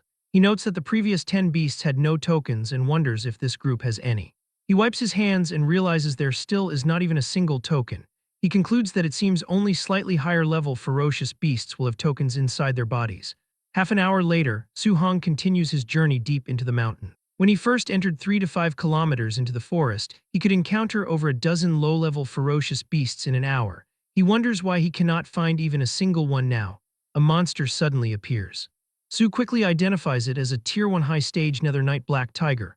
Without wasting time, he activates the Void-Breaking Finger, severely injuring the beast and causing it to fall to the ground. He runs toward it with his spear and thrusts it into the tiger's head, obtaining 35 martial value points. He realizes that with his current strength, killing a Tier 1 high-stage ferocious beast is as easy as flipping his hand. He fumbles through the black tiger's stomach, hoping it has a token. He awkwardly smiles as he pulls out a token which was covered in blood, reflecting that it took him nearly 3 hours just to find this one. This makes him realize that while Tier 1 initial stage wild boars were everywhere, finding this high-stage tiger took half an hour. It seems that the deeper he goes into the mountain range, the higher the tiers of the ferocious beasts become, but the fewer their numbers are. Even though the Tier 1 high-stage beast yields more martial value, he only found one in half an hour. He concludes that if he hunts low-level ferocious beasts on the outskirts of the mountain range, he could actually earn more martial value by piling up the quantity rather than pursuing quality. There are still 5 hours left in the assessment, so he decides he must accumulate enough martial value to max out his mortal body progress. After some time, at a place where there was so much blood on the ground that it created a large puddle, and monster bodies are everywhere. This was done by Su-hong and he is still killing more beasts, when suddenly a giant beast appears and attacks him from behind. However, he manages to dodge that attack. He notes that after fighting dozens of Tier 1 beasts, he has finally encountered another Tier 1 middle stage ferocious beast. With just a single punch, he launches the bear like a cannonball against a tree. The bear screams in pain as Su-hong finishes it with another precise blow. The attack was so powerful that it even destroys the tree. Su-hong reflects that after his mortal body was upgraded to 60%, he could kill a Tier 1 middle stage beast relying purely on physical strength. He has already earned 254 martial value points and is only short over 100 points to max out his mortal body progress. With over 3 hours left, he decides to gather enough martial value. Suddenly, a loud screech echoes through the forest, and he is startled, wondering what that noise was. A giant bird appears flying above the trees, and Su-hong wonders if it could be the legendary Golden Rock Beast King. The Beast King screeches again, and Su-hong feels a terrifying shockwave created by just a flap of its wings. He grips his spear and reflects that the strength of a Beast King is truly formidable and overwhelming. Some trees are destroyed as Su-hong tries to protect himself, wondering what kind of ferocious beast he is encountering. He admits that recently he has become somewhat complacent about his own strength. However, in front of these top-tier experts, he is simply an ant. Suddenly, something catches his attention as he wonders what a certain ball of light is. Qin Tianli, a Tier 7 Grandmaster, appears flying through the air. He addresses the Beast King, stating that he has borrowed this territory, and asks the monster what it is doing here again. The Golden Rock Beast King screams in response that he never said he would lend the territory to the man and tries to attack. Tianli declares that he will beat the monster until he agrees. He delivers a punch that makes the Golden Rock Beast King screech in pain. Tianli shouts that the bird is so noisy and unleashes a combo of attacks and delivers a final punch to the Beast King's face. He then tells the Golden Rock Beast King not to make him repeat himself and demands that it get out of there right now, since he is borrowing this land. The monster flies away, telling Qin Tianli to just wait. Tianli tells the crowd to have had enough with the nonsense and get lost. He then looks down and announces to everyone that he is the Tier 7 Grandmaster Qin Tianli. He tells all the students not to panic because the assessment will continue. Su Hong considers if this is the strength of a human race Tier 7 martial artist. He thinks that sooner or later he will also reach this realm. Tianli returns to the camp flying, and as he is landing, he comments that the golden-winged great rock should have just agreed readily, but instead, it made him thrash the creature. Beimu, another Tier 5 martial artist, notes that, as expected of Grandmaster Qin, he is even more formidable than the rumors. Lindsay, a Tier 5 martial artist, agrees, stating that the golden-winged great rock, renowned for his tyrannical physical body, was beaten until he lost his temper. Tianli tells them to stop flattering him, and orders them to come to the monitoring room to see who withstood the pressure of the golden-winged great rock just now. After arriving in the monitoring room, the assistants explain that they are looking at surveillance replays from just now. They note that most of the students were unable to move under the golden-winged rock's pressure. Tianli notices a student who easily withstood the pressure after killing a pack of Tier 1 late-stage black tigers and asks for his name. Beimu explains that his name is Wang Tianchuo, a Tier 1 high stage with a vitality of 340 and 95% fire attribute compatibility. She adds that the boy possesses the special physique barbarian god body and has boundless strength as the son of the Star City Lord. Tianli recalls that the City Lord said having kids is like a lottery, and he had no less than 100 children before finally producing a decent one this time. He then points out a boy who managed to escape the coverage of the pressure with brilliant movement techniques. Beimu identifies him as Lin Xing, a Tier 1 high stage with 325 vitality and 96% wind attribute compatibility from the Star City Lin family. Lastly, Qin Tianli notices a girl with enough mental power to cancel out the golden-winged rock's pressure. Beimu explains she is a spirit master named Xiao Yan, a Tier 1 middle stage with 290 vitality and 95% wood attribute compatibility, who is a scion of the Star City Xiao family. The Grandmaster notes these three face the pressure with ease, showing their strength far exceeds their peers. He asks if there are any other talents. Beimu mentions Lin Po and Wang, both Tier 1 middle stage martial artists. She explains that the dozen or so individuals she mentioned all possess Tier 1 middle stage strength and did not lose consciousness when facing the Golden Rock's pressure. Tianli asks why they are all scions of major families and asks about the students from the schools, especially Star City No. 1 High School. Beimu reports that those students are at the Tier 1 initial stage, and only 3 students from No. 1 High School have recently broken through. Tianli tells her to forget it, thinking that Star City is somewhat unworthy of its reputation. Suddenly, Lin Zi shouts to wait and asks what is going on with a certain person. He points to a monitor and notes that, right after experiencing the Golden Rock's pressure, the student actually still has the strength to hunt ferocious beasts. Beimu checks the list and trembles, saying that he is a monster from Star City No. 1 High School. Lin Zi tells her not to be so jumpy in front of the Grandmaster and takes the report from her, but he also begins to shake as he reads the report. He stutters as he also calls the student a monster. Tianli notes that they are young and their temperament isn't very steady. He rips off the paper from the report and looks at it. As he does, his eyes go wide and he asks if the kid is human. The Grandmaster looks at Su Hong's file and sees 100% compatibility for all attributes and a special physique. He wonders if there is really such a monster in this world.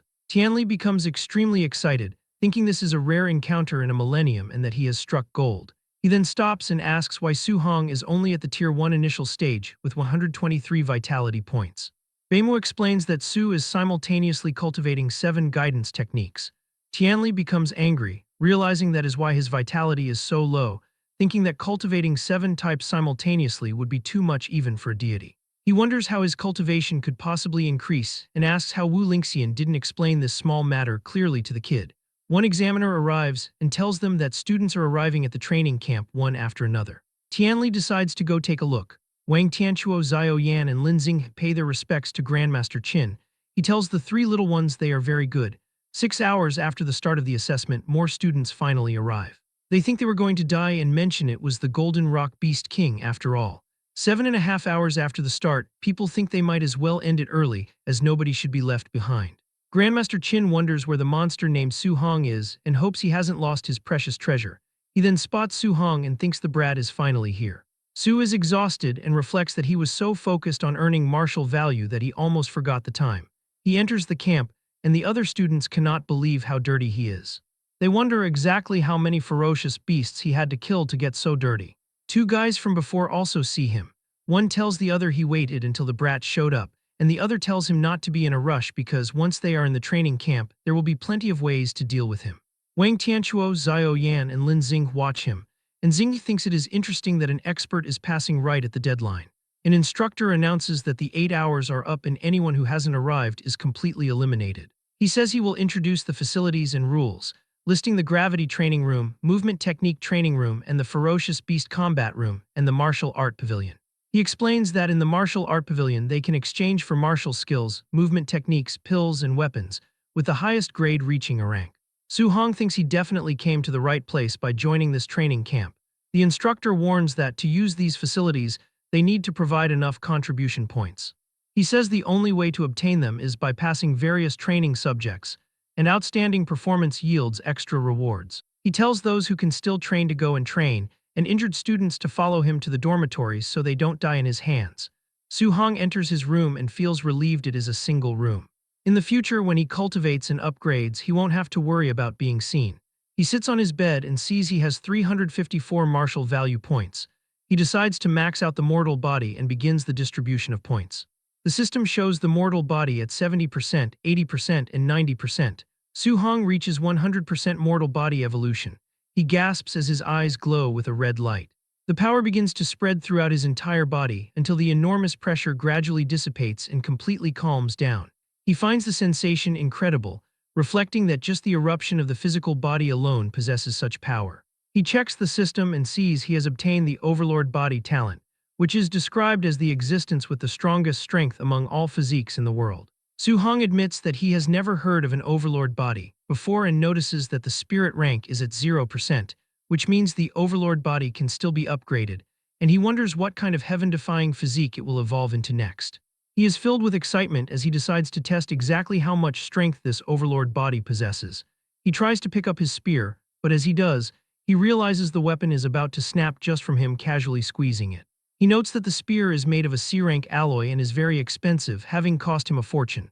But then he remembers that he actually picked this spear up in the Star City wilderness, so it did not cost him any money.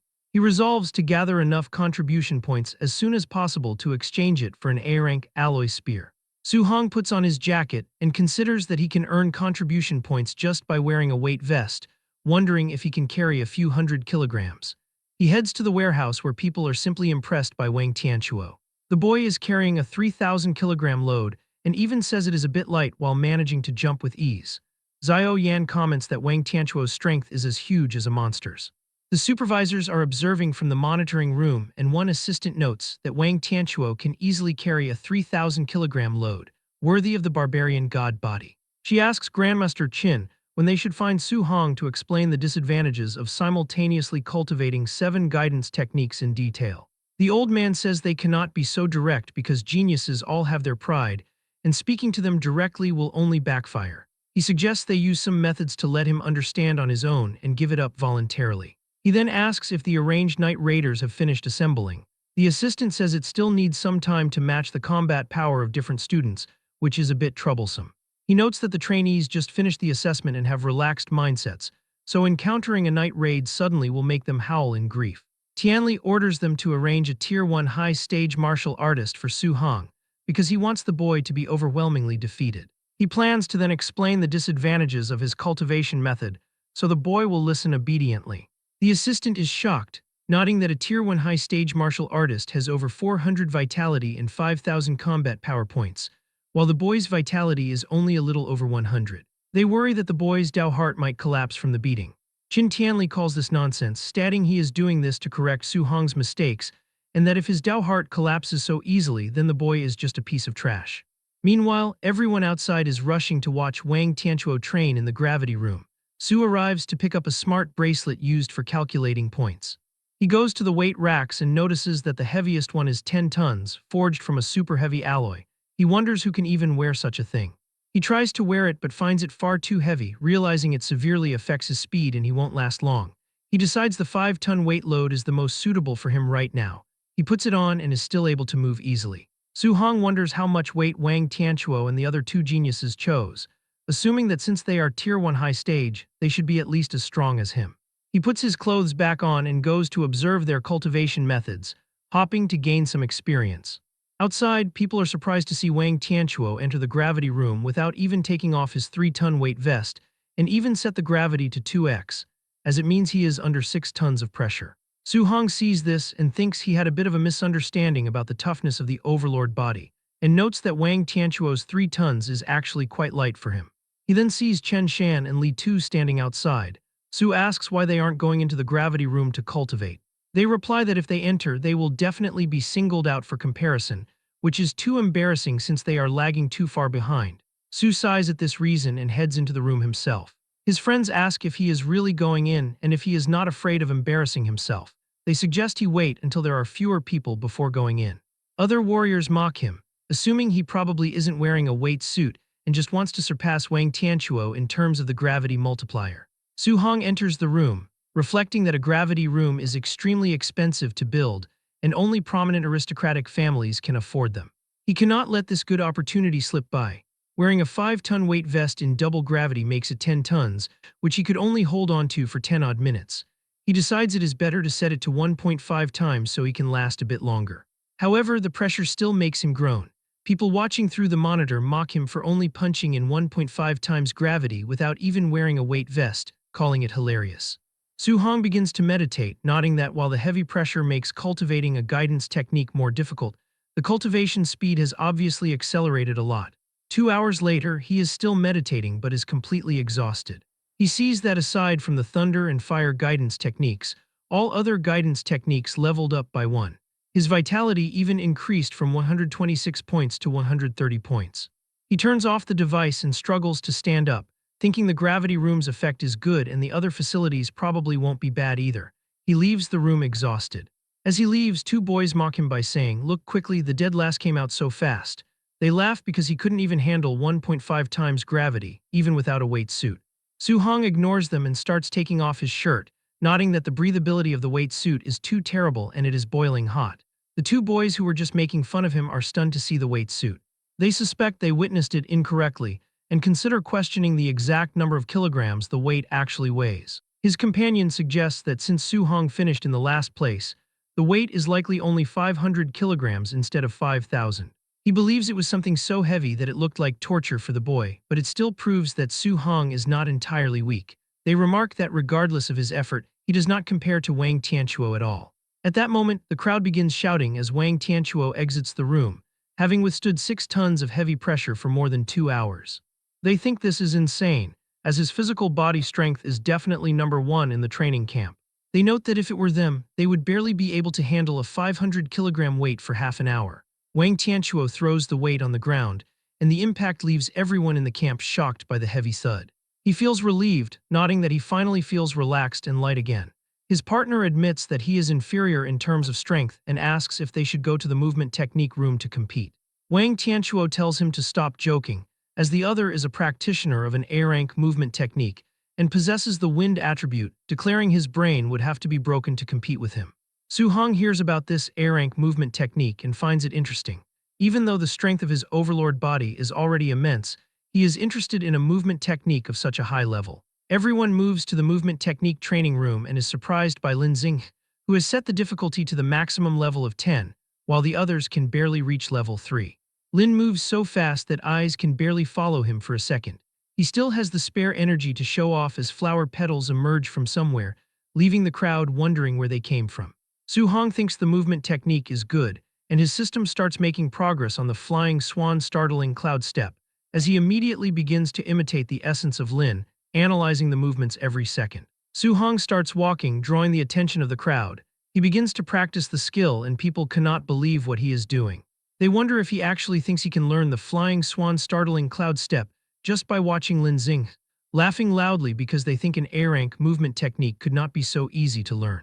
Inside his system space, Su-hong repeats the movement hundreds of times, increasing his proficiency until he finally manages to obtain the flying swan startling cloud step at the basic level. He feels relieved since he has finally learned his first A-rank movement technique. However, he finds Lin Xinghe's movements too flashy and showy, which he finds a bit embarrassing. Since he has never seen a normal version of the flying swan startling cloud step, he realizes he can only learn from Lin for now. Having learned the technique, he knows he no longer needs to train in the movement room and can go straight to the ferocious beast room to obtain martial value and raise his vitality. As he leaves the system space, Su-hong is startled and wonders why everyone is staring at him. While the crowd says his posture was incredibly showy and had the essence of Lin Xing, nodding that it was too flashy. He simply cannot believe that he was performing those showy movements in the real world while he was learning them inside the system. Embarrassed, he runs and thinks that he absolutely cannot use Lin Xing as a template in the future. As he runs, people beg him to perform the move again, shouting that he was exploding with handsomeness just now. At that moment, he realizes someone is following him.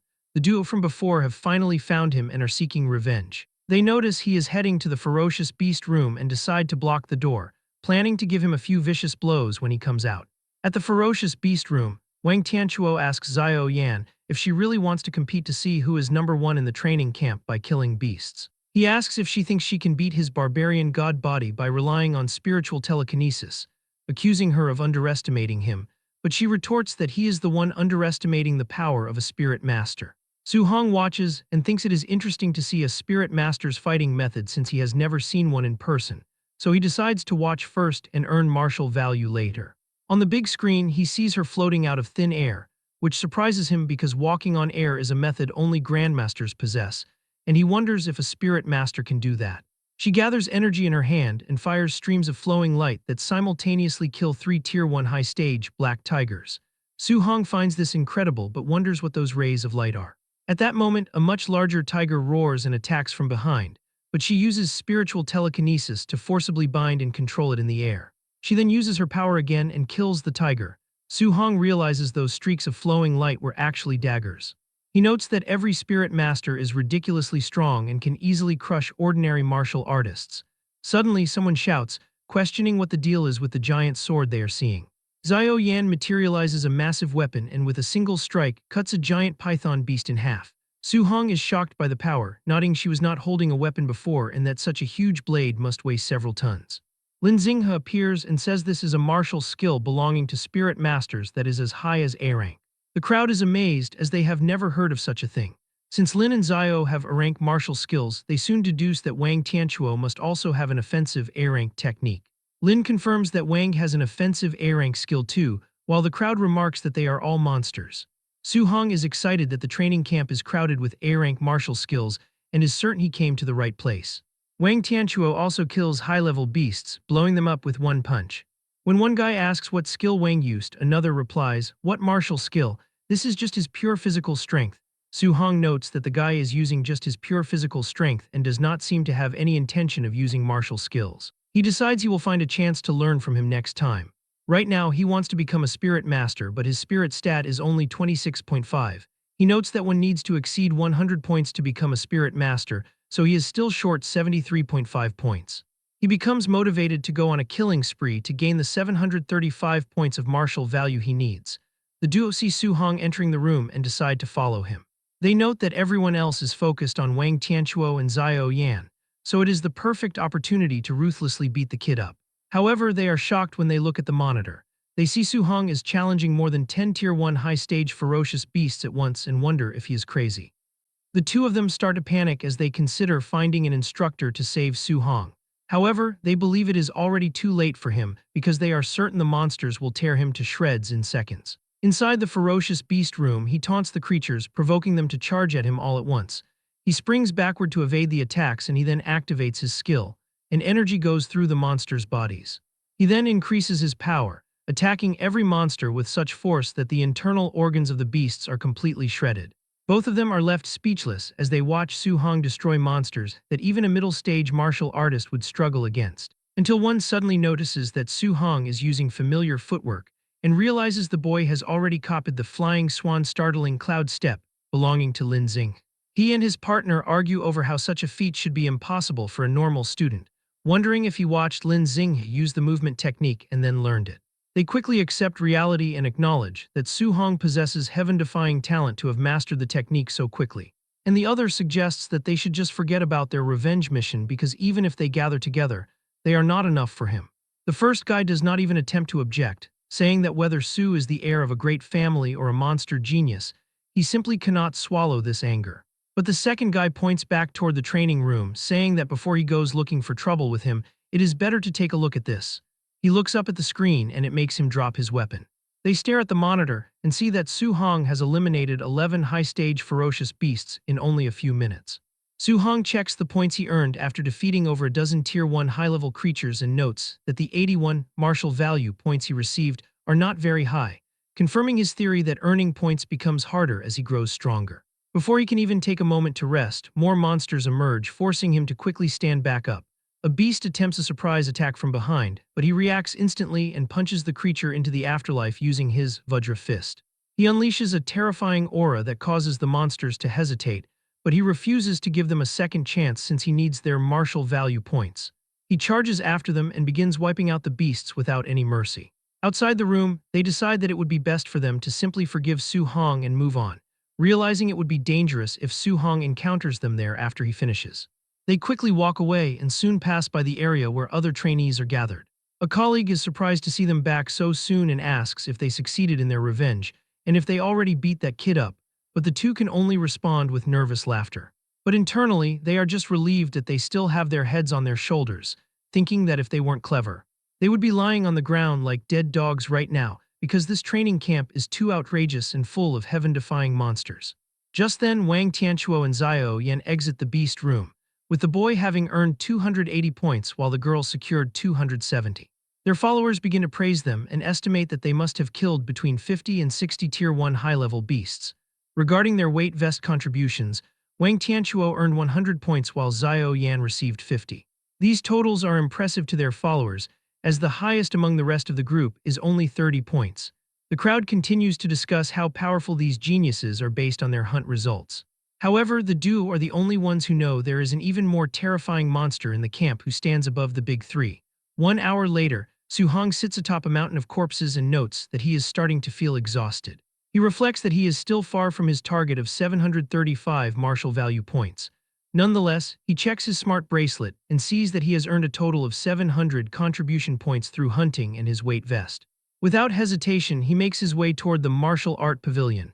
Upon arriving, he approaches the counter to speak with the receptionist. He picks up a book to read through the exchange menu and is surprised to find that A-rank martial arts start at a minimum of 2,000 points. Thinking that A-rank martial arts are so expensive since the cheapest is 2,000 points, he notes the prices of the pills are still acceptable, especially since there are spirit-gathering pills here. The female attendant asks him if he has decided what he would like to exchange for, while internally, she assumes that Su Hong is just a Tier 1 initial stage student who cannot afford anything.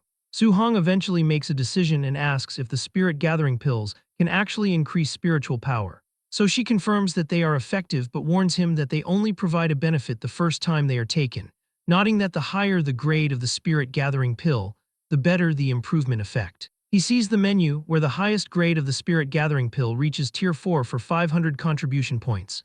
He requests a Tier 4 spirit-gathering pill, and the attendant is shocked. She says that a Tier 4 spirit-gathering pill costs 500 contribution points, not 50 points. But when he displays his 700 points, she cannot believe her eyes but quickly provides the pill with a smile to him in a decorative box. So he thanks the woman and asks if she has any dual thunder and fire attribute alloy spears for sale. She answers that they do for only 200 points and thanks him for his patronage, calling him handsome. He ends up spending the rest of his points to acquire a new weapon. He returns to his room with a C-rank dual-attribute spear known as the Thunder Fire Spear.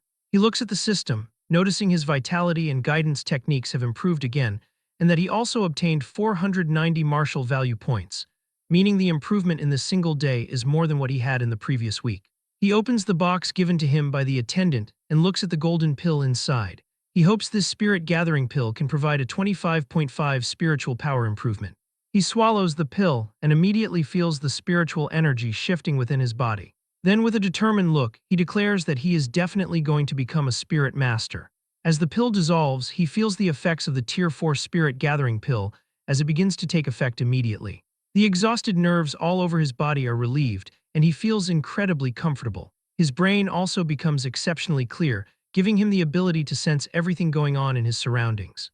Once the process concludes, he is surprised to see that the pill actually boosted his spiritual power by exactly 24 points. He reviews his system window and sees his spirit stat is now 50.5, calculating that even if he uses all 490 of his martial value points, he would still be 0.5% short of what he needs.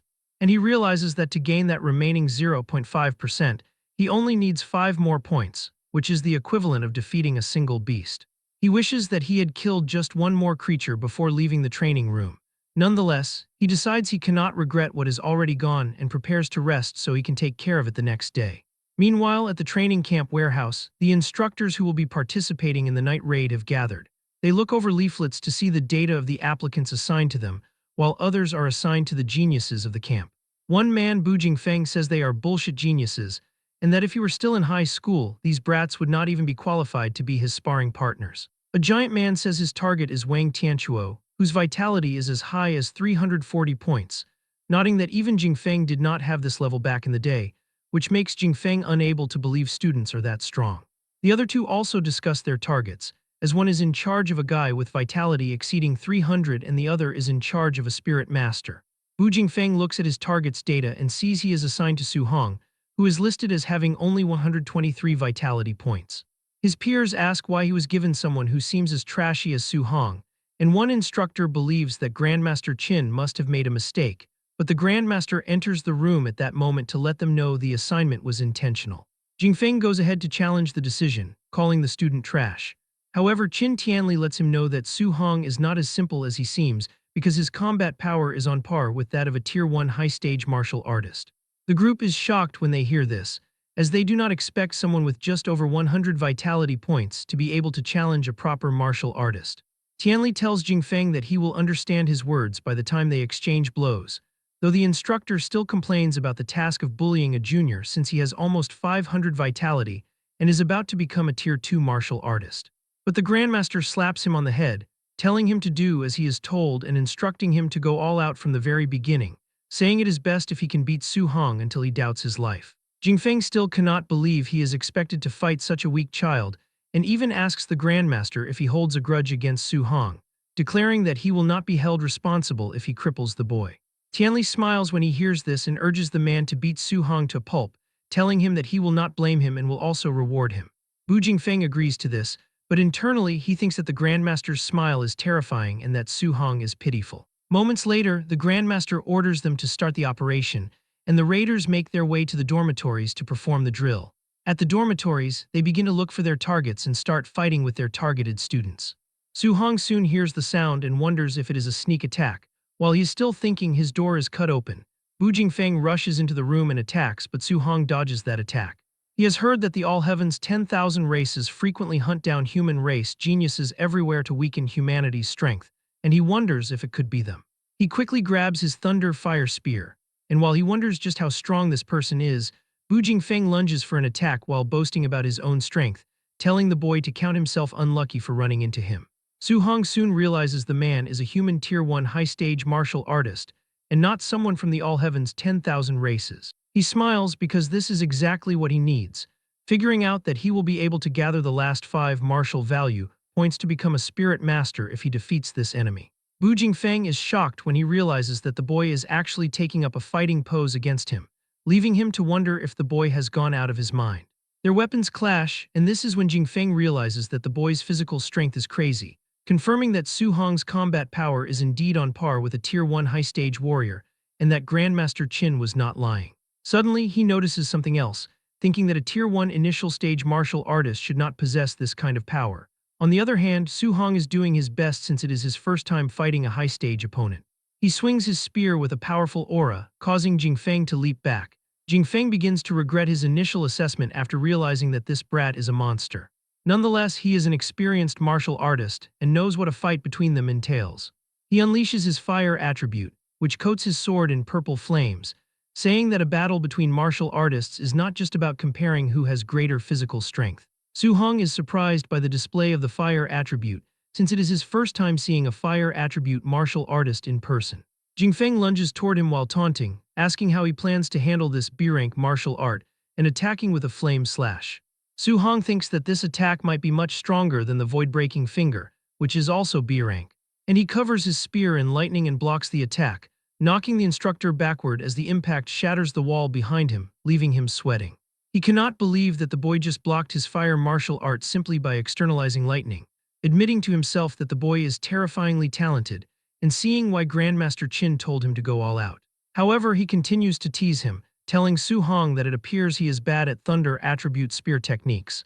Otherwise, he really would not be able to defeat him this easily. Su Hong admits that he indeed does not know any thunder attribute spear techniques, but asks what would happen if he added something on top of them. He mixes two attributes, lightning and fire, leaving Bu Jingfeng in total shock by the attribute fusion. Su Hong performs the technique with ease right before his opponent's eyes. Bu Jingfeng is left completely stunned, as he has always believed that attribute fusion was nothing more than a myth. He continues to panic as Su Hong leaps toward him with a powerful attack. The instructor tries to uphold his honor by launching a counterstrike. However, the boy's power easily overwhelms him and knocks him through the wall, sending him crashing to the ground outside. Because he just defeated Bu Jingfeng, he is awarded 7 martial value points. He smiles because the instructor just gifted him the exact points he needs to advance and become a spirit master. His system window updates to show his new martial value of 497 points. Moments earlier, Qin Tianli and Beimu were waiting outside the dormitory for a report. The Grandmaster believed that Su Hong should be receiving the beating of his life at this very moment, reflecting that after this defeat, he would be able to persuade the boy to stop pursuing multiple guidance techniques simultaneously and focus on just one. Suddenly, Bu Jingfeng is sent flying through the wall and crashes right in front of Qin Tianli. He is totally knocked out, his face battered from the excessive beating he received. Beimu and the Grandmaster are left in complete shock because Su Hong defeated the instructor with such ease. At the same time, the 3 geniuses also defeat their opponents, sending them crashing through the walls just like Su Hong did. Wang Tianchuo, Xiao Yan, and Lin Xing step out of the broken wall, telling the Grandmaster that he should have sent stronger opponents because these ones were incredibly weak. Wang Tianchuo then notices there are 4 defeated instructors on the ground, and realizes the person who defeated the 4th one finished even faster than they did. Lin Xing assumes that the martial art instructor is simply weak, which is why he lost to his opponent. However, Beimu knows that Jingfeng was actually the strongest among the 4 instructors. Qin Tianli is not surprised by the 3 geniuses pulling off a win, but he realizes that Su Hong is only an initial stage Tier 1 martial artist, meaning facing a Tier 1 high-stage opponent should have been difficult. He wonders how Su Hong could have finished even faster than the 3 top geniuses. Suddenly, an official comes running over to tell Qin Tianli that something big has happened. The Grandmaster assumes a trainee was killed and tells the man that such things are normal. However, the official reports that while Su Hong was fighting Bu Jingfeng, he actually used attribute fusion. Qin Tianli initially dismisses this as nothing serious, but the moment the words sink in, he grabs the man and asks if he is telling the truth, and the officer reveals that Su Hong combined thunder and fire to defeat Bu Jingfeng. He mentions that he saw it clearly on the surveillance screen and suggests the Grandmaster can ask Bu Jingfeng himself if he doubts it. Jingfeng manages to regain consciousness just long enough to tell the Grandmaster that Su Hong really did use attribute fusion. Qin Tianli freaks out as he reveals that the only genius martial artist in the human race who researched attribute fusion actually took a full 19 years to achieve it, and Su Hong has been in contact with the 7 guidance techniques for less than a month. The Grandmaster becomes extremely hyped and declares that the boy is a true dragon appearing in the world. Beimu asks Tianli if attribute fusion is really as powerful as he is claiming, so he explains that back then, the martial artist who mastered it was able to suppress 2 Tier 2 fighters while he was still at Tier 1. She then asks why it is not promoted for cultivation if it is so strong. Qin Tianli mentions that research shows the technique is extremely difficult and carries a high probability of crippling one's own cultivation. He tells her that it is considered useless by many because if a martial artist remains stuck at Tier 1 for their entire life, there is no point. However, he is blown away by Su Hong succeeding in less than a month, which proves his level of comprehension is heaven-defying. Because the boy possesses 7 attributes, the Grandmaster realizes the power would be massive if he fuses all of them. He believes that if a monster like this grows up, he could stun the great emperors of the 10,000 races with a single move. His assistants tell him that he is boasting way too much and needs to calm down, nodding that fusing 2 attributes is already not easy, so 7 is pure fantasy. Tianli asks them to forget his temporary loss of composure, and says he cannot allow Su Hong to continue cultivating all 7 if it delays his breakthrough. He worries that if Su Hong gets stuck fusing attributes and fails to break through, he would become a sinner of the human race.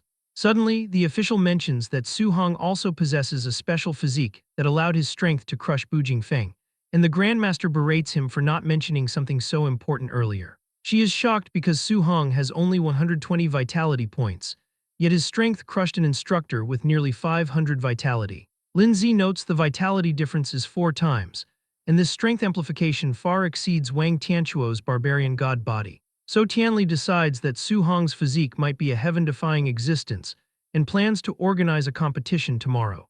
He wants to comprehensively test Su Hong's combat power and vitality value, ordering his staff to bring Wang Tianquo's group of 3 to spar with Su Hong. He wants to see what happens when a monster like him clashes with the strongest geniuses of the training camp. Inside his wrecked dorm room, Su Hong sits quietly and begins to meditate amidst the debris. He remains completely unbothered by the noise outside as he focuses on his growth. He opens the system and decides to pour all his remaining martial value into his spirit stat in one breath. A brilliant blue aura immediately envelops him as he enters the spirit realm. He closes his eyes to absorb the sensation of this newfound power, reflecting on how wonderful it feels. As he tests his abilities, a glowing phantom fist materializes. He reflects that controlling it feels somewhat unusual, much like suddenly growing a third arm. He checks his system interface and observes that his spirit stat has successfully surpassed the 100% mark. He is curious about how this works in reality and turns his attention toward his bed. He lifts the furniture effortlessly with just a single thought. Excitement fills his face as he rises other things into air alongside his spear. He realizes that he can now walk on air and execute telekinetic attacks, just like Xiao Yan. He determines that he must learn the rank spirit martial art from her and the offensive rank technique belonging to Wang Tianquo. Early the next morning, an urgent announcement orders everyone to gather within 1 minute, warning that any delay will result in a deduction of contribution points.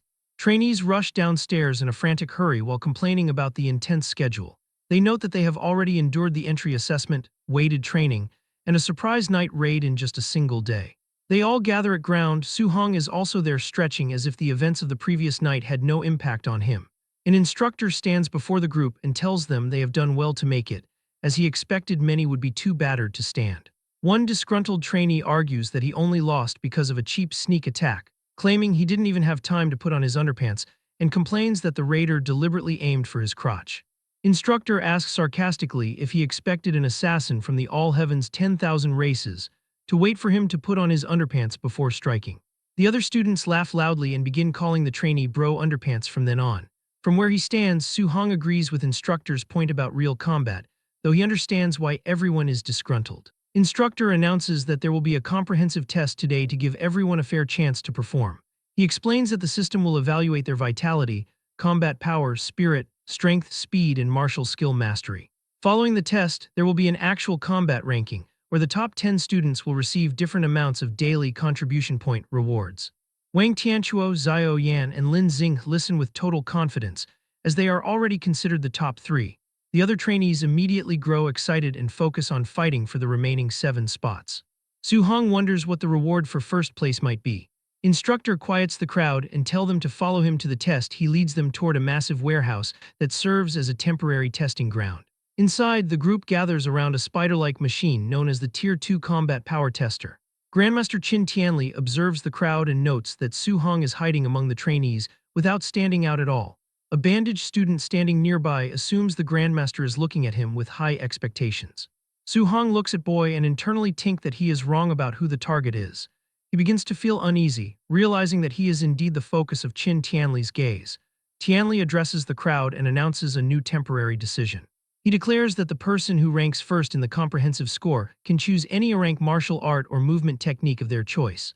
The crowd reacts with a massive surge of excitement. They realize that rank skills are not common, as even prominent families only possess a few of them. Wang Tianquo becomes more focused as he considers how rare rank techniques are. Xiao Yan looks confident, eager to choose a skill that complements her abilities. Lin Xinghe remains determined to prove his speed is not useless as long as he obtains an rank martial art. Su Hong's eyes light up as he decides he must go all out to claim the top prize. Tianli narrows his eyes, reflecting that he wants to see the true strength of this monster-like youth. He announces the testing order, starting with Lin Xinghe, followed by Xiao Yan and Wang Tianquo, He names Su Hong as the fourth person to be tested. The crowd is surprised that Su Hong is being singled out, but Su remains composed. Chen Shan and Li Tu look at Su Hong with pity, assuming he is unlucky and must have offended the Grandmaster. Others theorize that Grandmaster is using Su Hong as a contrast to motivate the poor students, hoping they learn from shame and become brave. While duo who have seen Su Hong fight monster whisper that you guys will be dumbfounded later, Grandmaster explains that the test begins with physical body combat power before moving to martial skill combat power. Lin Xing steps forward and mentions that raw strength is not his strong point. He delivers a punch, causing the screen to display a score of 40-13. The trainees are deeply impressed that he scored over 4,000 without using any martial skills. One student notes that while his physical power seems low compared to his speed, it is still at the level of a Tier 2 martial artist. Su Hong reflects that Lin Xing's physical base must be solid to handle in a rank movement technique, and he prepares his system to copy the next move. Lin Xinghe gathers swirling green wind energy around his fist and unleashes the cloud-hiding Gale Fist. The machine shakes as the score jumps to 56-42. The crowd is amazed that a B-rank attribute martial art can be so terrifying, and most terrifying part is this isn't his strong suit, it's his weak point. Su Hong's system immediately notifies him that he has acquired the achievement for the wind-based, cloud-hiding Gale Fist. He analyzes the result and notes that the technique only increased the combat score by 1,600 points, which he considers to be a bit small and just so-so. Lin Xing steps down with a smug look, but Xiao Yan tells him that his result is nothing special. She steps up and records a physical body combat power of 32-53. Su note that it is normal for a spirit master's physical strength to be a little weaker. The key is the spiritual telekinesis martial art. Her eyes glow as she uses her spiritual telekinesis to manifest a massive golden hammer. Su Hong's system reacts instantly, informing him that he has acquired the new martial art, Spirit Weapon Condensation Art. He thinks that this training camp is amazing and wonders how many more skills he can learn today. Xiao Yan moves quickly and swings her arm. The enormous golden spirit weapon follows her movement and slams forcefully into the combat power tester. This display shows a score of 5,942.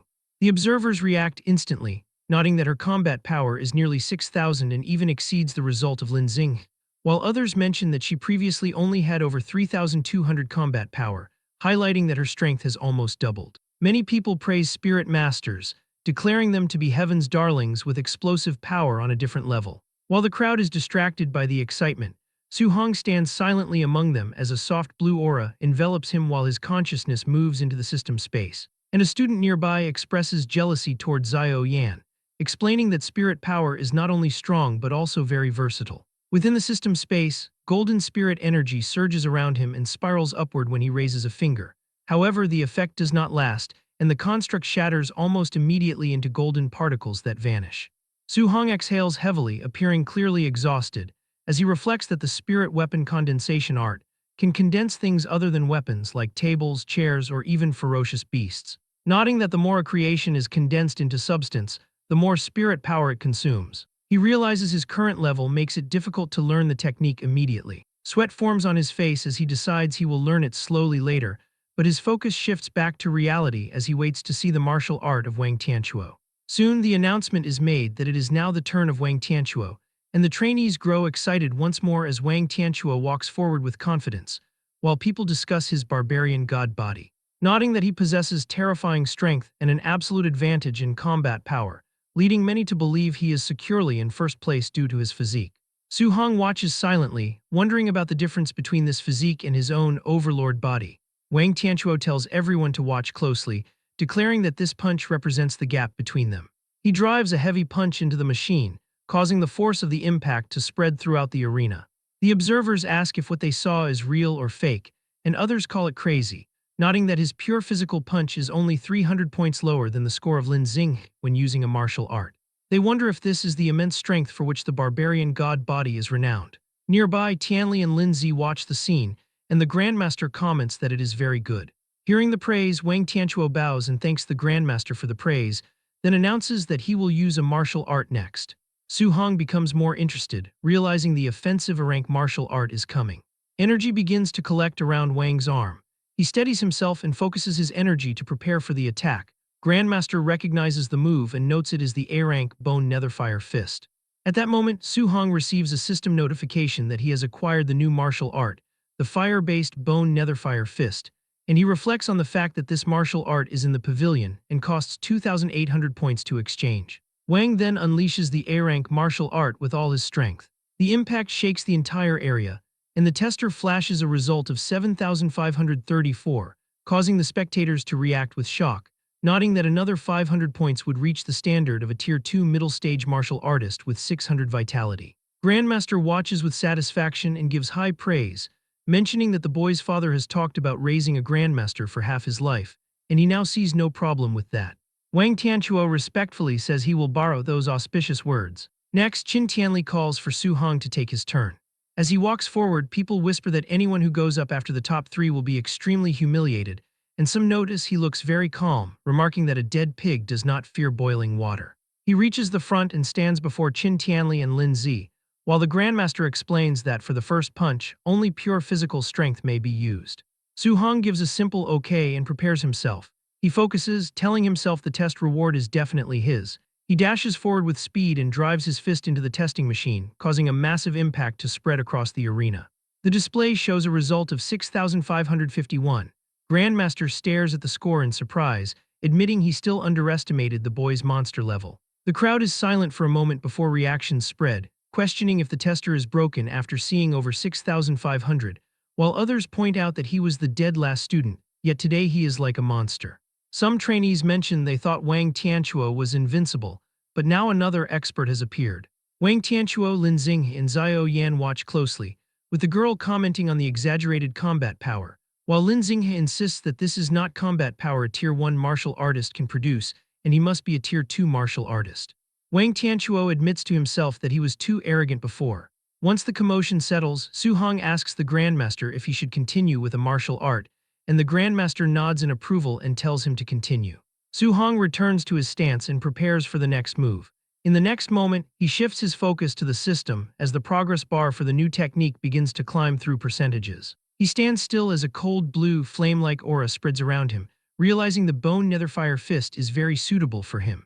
He notes that learning it is much faster than the flying swan startling cloud step, even though both are a rank. Grandmaster Qin watches closely, wondering how high the boy's combat power will go when he uses a martial art, while Lin Zi mentions that Su Hong is from an ordinary family and suggests his martial art should not be high level. But Qin watches him intently and notes that the technique he is executing in his current state is definitely not low level. The system finishes processing, showing 100% completion for the bone netherfire fist at the basic level. A blue netherfire collects around Su Hong's fist, and the crowd notices and wonders if that is the same bone netherfire fist used by Wang Tianchuo, asking how he knows it. Without delay, he steps forward and prepares to release the move, wondering how powerful an A-rank offensive martial art will be. He slams his fist into the machine, and the impact releases a powerful shock wave. Voices rise as people note the power seems even greater than that of Wang Tianchuo, and urge everyone to look at the result. The display shows 9,013, and the reaction is immediate, with people shouting that 9,000 matches the standard for a Tier 2 high-stage martial artist. Lin Zi questions whether a Tier 1 initial stage martial artist with 123 vitality should have this combat power, wondering if the data is broken, but Qin Tianli concludes that the boy is a monster. Lin Xinghe is shocked, explaining that 7,000 matches Tier 2 initial stage, 8,000 matches middle stage, and 9,000 matches high stage, while Xiao Yan adds that the standard for Tier 2 is 500 vitality, meaning he must have hidden his stats, and Wang Tianchuo admits his vitality is not even 400, and says it is not shameful to lose to him. Then the vitality tester displays Su Hong's actual number, 137. The crowd bursts into noise as Wang Tianchuo shouts in shock that it is only 137, while Lin Xinghe wonders if the tester is broken. People start arguing, with some suggesting a digit is missing, and that it should be 1,370, while others point out that this means he really is just a Tier 1 initial stage martial artist. They find it outrageous that 137 vitality can output 9,000 combat power. Su Hong simply walks out of the vitality tester, and Qin Tianli watches him with a serious expression. The Grandmaster steps forward and tells the trainees to stop crowding around, announcing they will proceed with the practical combat test and tournament rankings. He explains the challenge system where students can designate an opponent, adding that if no one dares to challenge a person, they will be first and receive an A-rank martial art reward. At that moment, Lin Xinghe immediately walks forward and declares that he wants to fight Su Hong. Lin steps forward and points his finger towards Su Hong, declaring his intent to challenge him. He feels smug and confident, reflecting that despite the boy's monstrous combat power, his low vitality remains a critical weakness. He plans to use his superior movement technique to evade attacks and exhaust Su Hong to death. However, Qin Tianli rejects the request for a one-on-one duel. Instead, the Grandmaster proposes that the top three elites face Su Hong together. The trio feels deeply offended by this suggestion. Lin Xing scowls at the idea of being underestimated, while Xiao Yan asks if the boy even deserves for all three of them to attack him at once. Wang Tianchuo expresses concern that their combined might could accidentally cripple the kid while they are playing around. Ignoring their complaints, Qin Tianli asks Su Hong for his opinion, and the student calmly replies that he has no objections. The elites glare at Su Hong, irritated because he seems to truly believe he is guaranteed to win. Wang Tianchuo thinks to himself that the boy is being pretentious and that he could leave him stunned all by himself. The Grandmaster announces that the match begins, and the three elites square up against Su Hong inside the testing facility. As the fight commences, they charge forward. Lin intends to blast out a cloud-hiding Gale Fist before running, waiting for Su Hong to engage the others so he can launch a sneak attack. He reflects that with the speed of his flying swan startling Cloud Step, it is impossible for the boy to react in time. His plan is shattered when Xiao Yan and Wang Tianchuo shout in panic for Lin to dodge. Caught off guard, the student turns in shock as Su Hong slides effortlessly past his line of sight and materializes directly behind him. Su Hong prepares a glowing blue punch while calmly bidding him goodbye. Just before the strike lands, the blow is brought to an abrupt halt inches from Lin Xing's face. Given a split-second reprieve, Lin frantically leaps backward to escape. After landing safely, he thanks Xiao Yan for her telekinetic intervention and warns his teammates that the boy's speed is unusual. Restrained by a faint telekinetic aura, Su Hong looks at his hand with mild intrigue. He reflects that it is his first time experiencing the feeling of being controlled by spiritual telekinesis and that he is not used to it. Realizing he must finish off Xiao Yan first, Su Hong rushes toward her with an explosive burst of speed. Xiao Yan is shocked by his speed. Lin and Wang are baffled to see him perfectly executing the flying swan startling Cloud Step and charge to intercept him. Lin wonders how a fire attribute user can perform his wind-based technique, eventually concluding that Su Hong must have dual attributes. He yells for Wang to stop him. Wang steps into the path of Su Hong with his arm ignited in a fiery aura, instructing Xiao Yan to focus on her spiritual control while he blocks the advance. Wang unleashes his A-rank bone netherfire fist.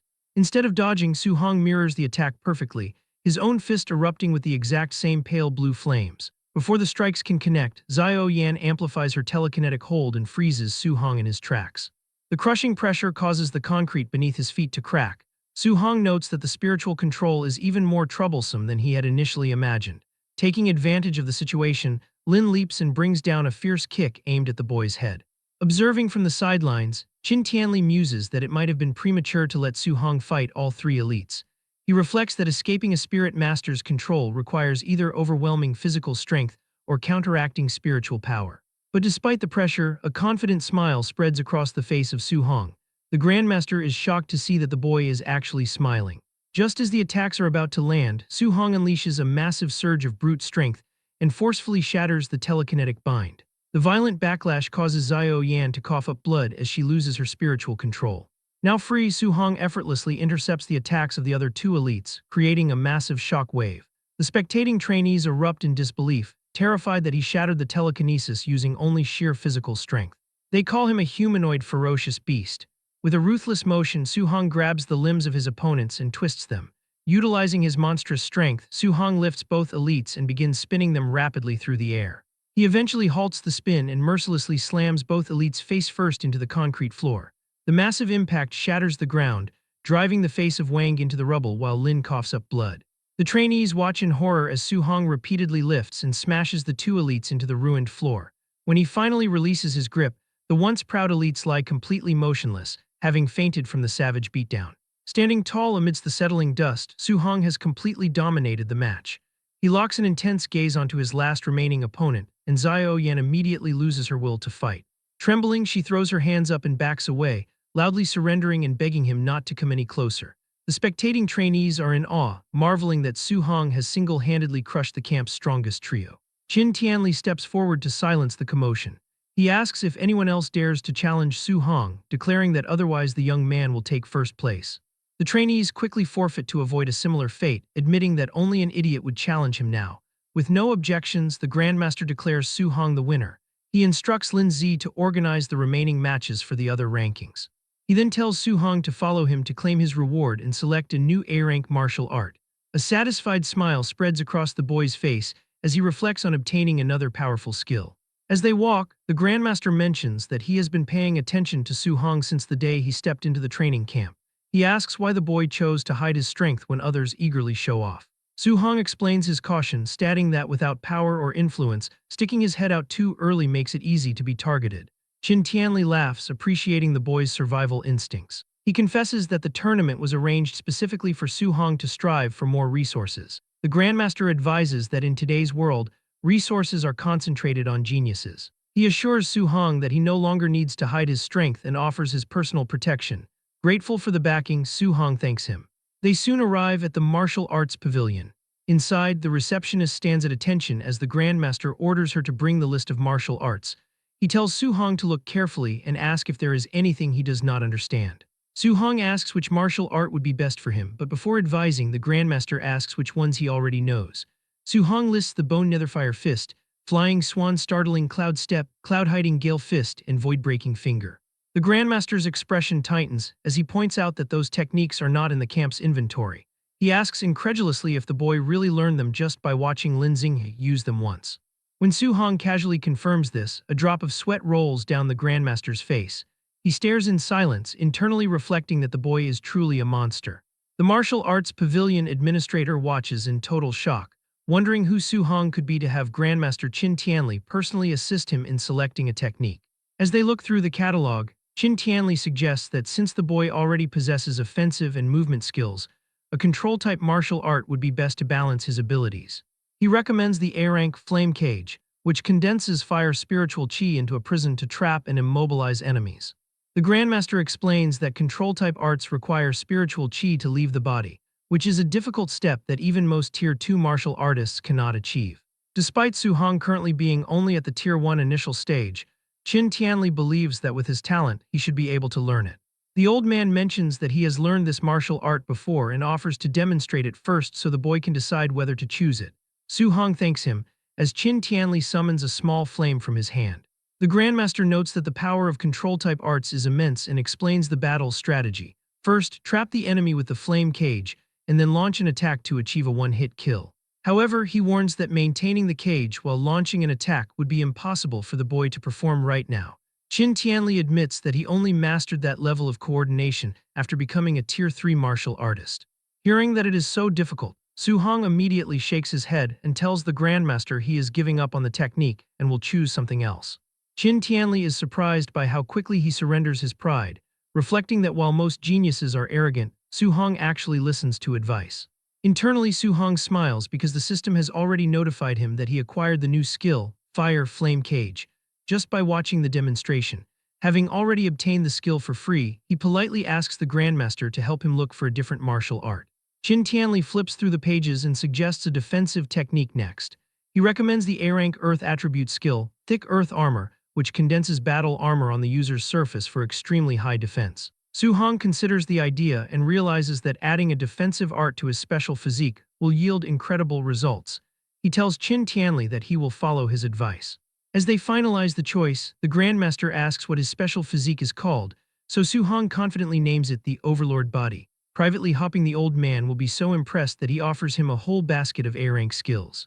But Qin Tianli admits he has never heard of such a physique, prompting Su Hong to awkwardly confess that he just came up with the name himself. The Grandmaster assumes it must be a type of body that has not been recorded yet, noting that the strength amplification is downright terrifying, as he reflects that he has never seen the strength of a Tier 1 martial artist reach such a level. Suddenly, Qin Tianli receives an urgent phone call from an administrator, who reports that the contribution statistics show Su Hong was still wearing his weight vest during the entire tournament. The Grandmaster is shocked and asks if the boy really fought Wang Tianchuo and the others while weighted. Su Hong casually agrees, explaining that he would not have been able to get the points otherwise. Qin Tianli clutches his chest and tells himself to stay calm because the boy is a monster who should not be viewed with a normal mindset. He tells Su Hong to stop obsessing over points and take the vest off immediately, promising there will be plenty of rewards later. Su Hong agrees and hands the vest over to the pavilion administrator, warning her that it is a bit heavy. The woman states that she is a dignified Tier 2 martial artist and can handle it, but her eyes widen in shock as she takes the equipment. She immediately drops the vest, which crashes through the wooden floor with a loud boom. The administrator asks how many kilograms it weighs, and Su-hong casually replies that it is 5 tons. Qin Tianli sweats at the realization that a Tier 1 trainee carried that much weight while defeating 3 late-stage geniuses. The Grandmaster puts his arm around the boy and calls him a little monster, stating he has another A-rank martial art in mind to give him.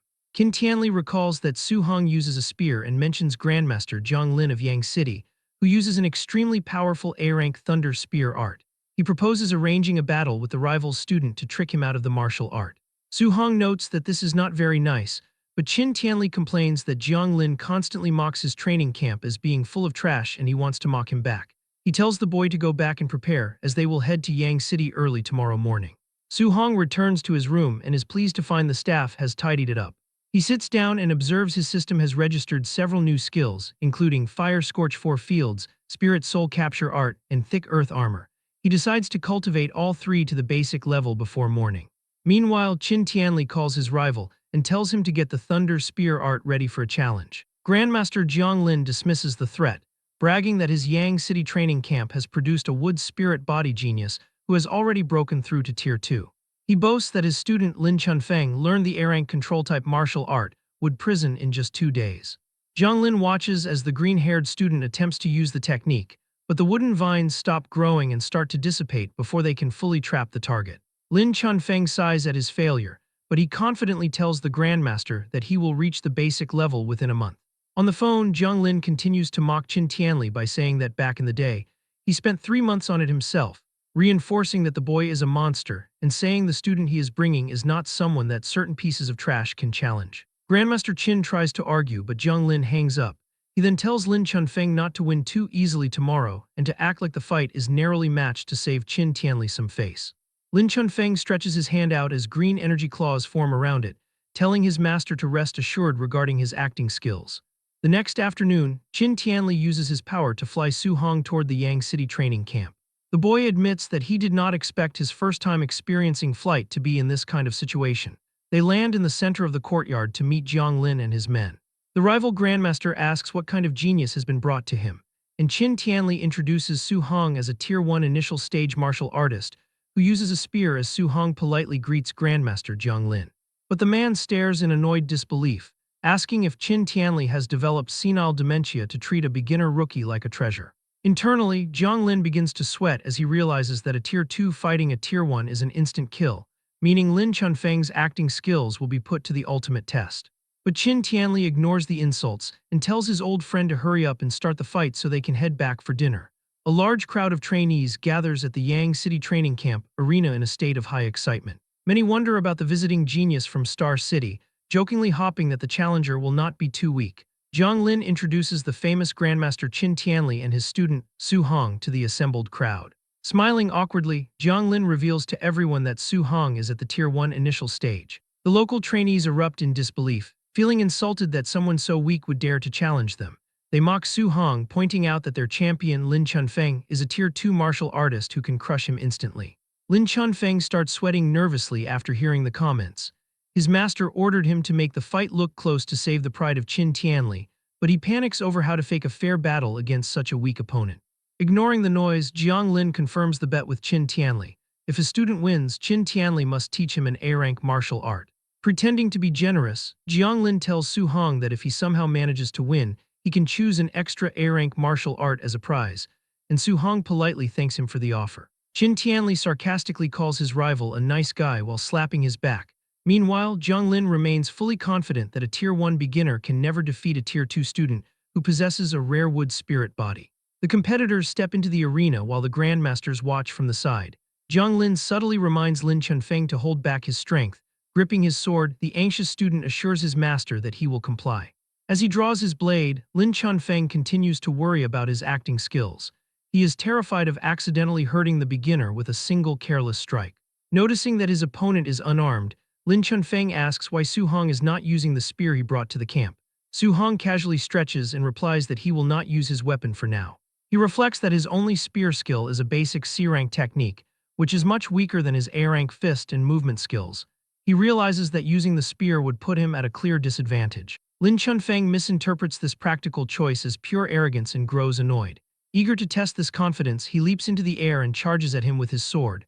Covered in a green aura, Lin Chunfeng swings his blade downward. Su Hong easily dodges the heavy slash, stepping aside as the weapon smashes into the stone floor and sends debris flying. Using his A-rank movement skill, Su Hong gracefully glides backward across the arena. He leaves a trail of wind behind him as he keeps his distance. Lin Chunfeng is shocked to see a beginner use an A-rank wind movement technique. Thinking that it is interesting and refusing to let him escape, Lin Chunfeng charges forward again. He declares that movement skills are useless now and unleashes his wood prison technique. Thick green vines shoot from the ground and tightly wrap around the leg of Su Hong. Su Hong briefly praises the talent of Lin Chunfeng for possessing a rare control-type skill. He remains calm and flares his aura, preparing to use raw physical strength to break free. Before he can even try, the green vines suddenly shatter and vanish into thin air. Su Hong is confused, wondering how such a powerful technique could fall apart so instantly. Lin Chunfeng uses this brief distraction to appear midair behind Su Hong. Swinging his sword down, he confidently claims that stopping his opponent for just a second is enough to win.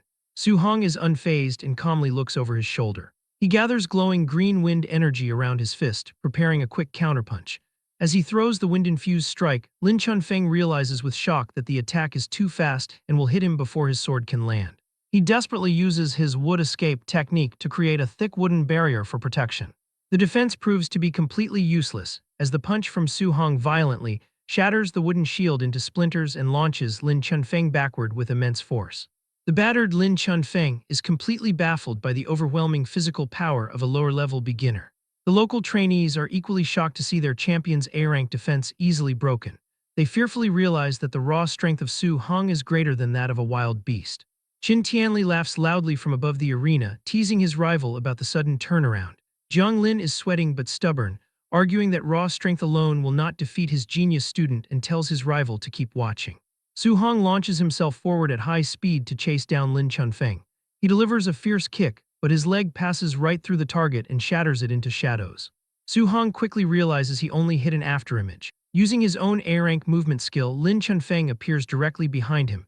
He boasts about his own footwork and unleashes an explosive sword slash, but Su Hong dodges it easily. Panting, Lin Chunfeng looks across the arena and acknowledges the immense power of the boy. He urges Su Hong to give up, humbly admitting that he would definitely lose if they were at the same level. But Su Hong extends a hand toward him. Bright orange flames violently erupt from the boy's fist. Before Lin Chunfeng can react, a massive cage of fire roars to life and instantly traps him. Lin Chunfeng is shocked to see Su Hong use a control-type martial art. Sweating from the heat, he is amazed that a beginner has mastered the flame cage. He assumes the energy of Su Hong will not last long and decides to wait inside for the flames to collapse on their own. On the platform, Qin Tianli loses his composure, shocked that Su Hong has already mastered the technique. Jiang Lin asks why he is so surprised by a move he supposedly taught his own student, as Qin Tianli awkwardly stammers for an excuse, while Jiang Lin demands to know why a wind attribute student is suddenly using fire. The Grandmaster masks his ignorance by claiming that having multiple elements is not a big deal. Desperate to change the subject, Qin Tianli points back at the fight and Jiang Lin wonders why the cage has not collapsed yet. Su Hong stands calmly outside the cage, gathering a swirling white flame around his fist. Lin Chunfeng stares in horror from inside the prison. He realizes that Su Hong is multitasking by preparing an attack while maintaining the cage, which is a feat that even Tier 3 martial artists find difficult to do. Confirming these fears, Su Hong launches himself forward and drives his glowing fist right through the flames. Lin Chunfeng desperately triggers his wood escape again, summoning thick wooden roots to shield himself. The defense is useless as the glowing fist of Su Hong pierces straight through the wood. The strike slams into the stomach of Lin Chunfeng, causing him to cough up blood as he thinks that this is too ridiculous. Su Hong's fist smashes brutally into the chest of Lin Chunfeng, spraying blood into the air.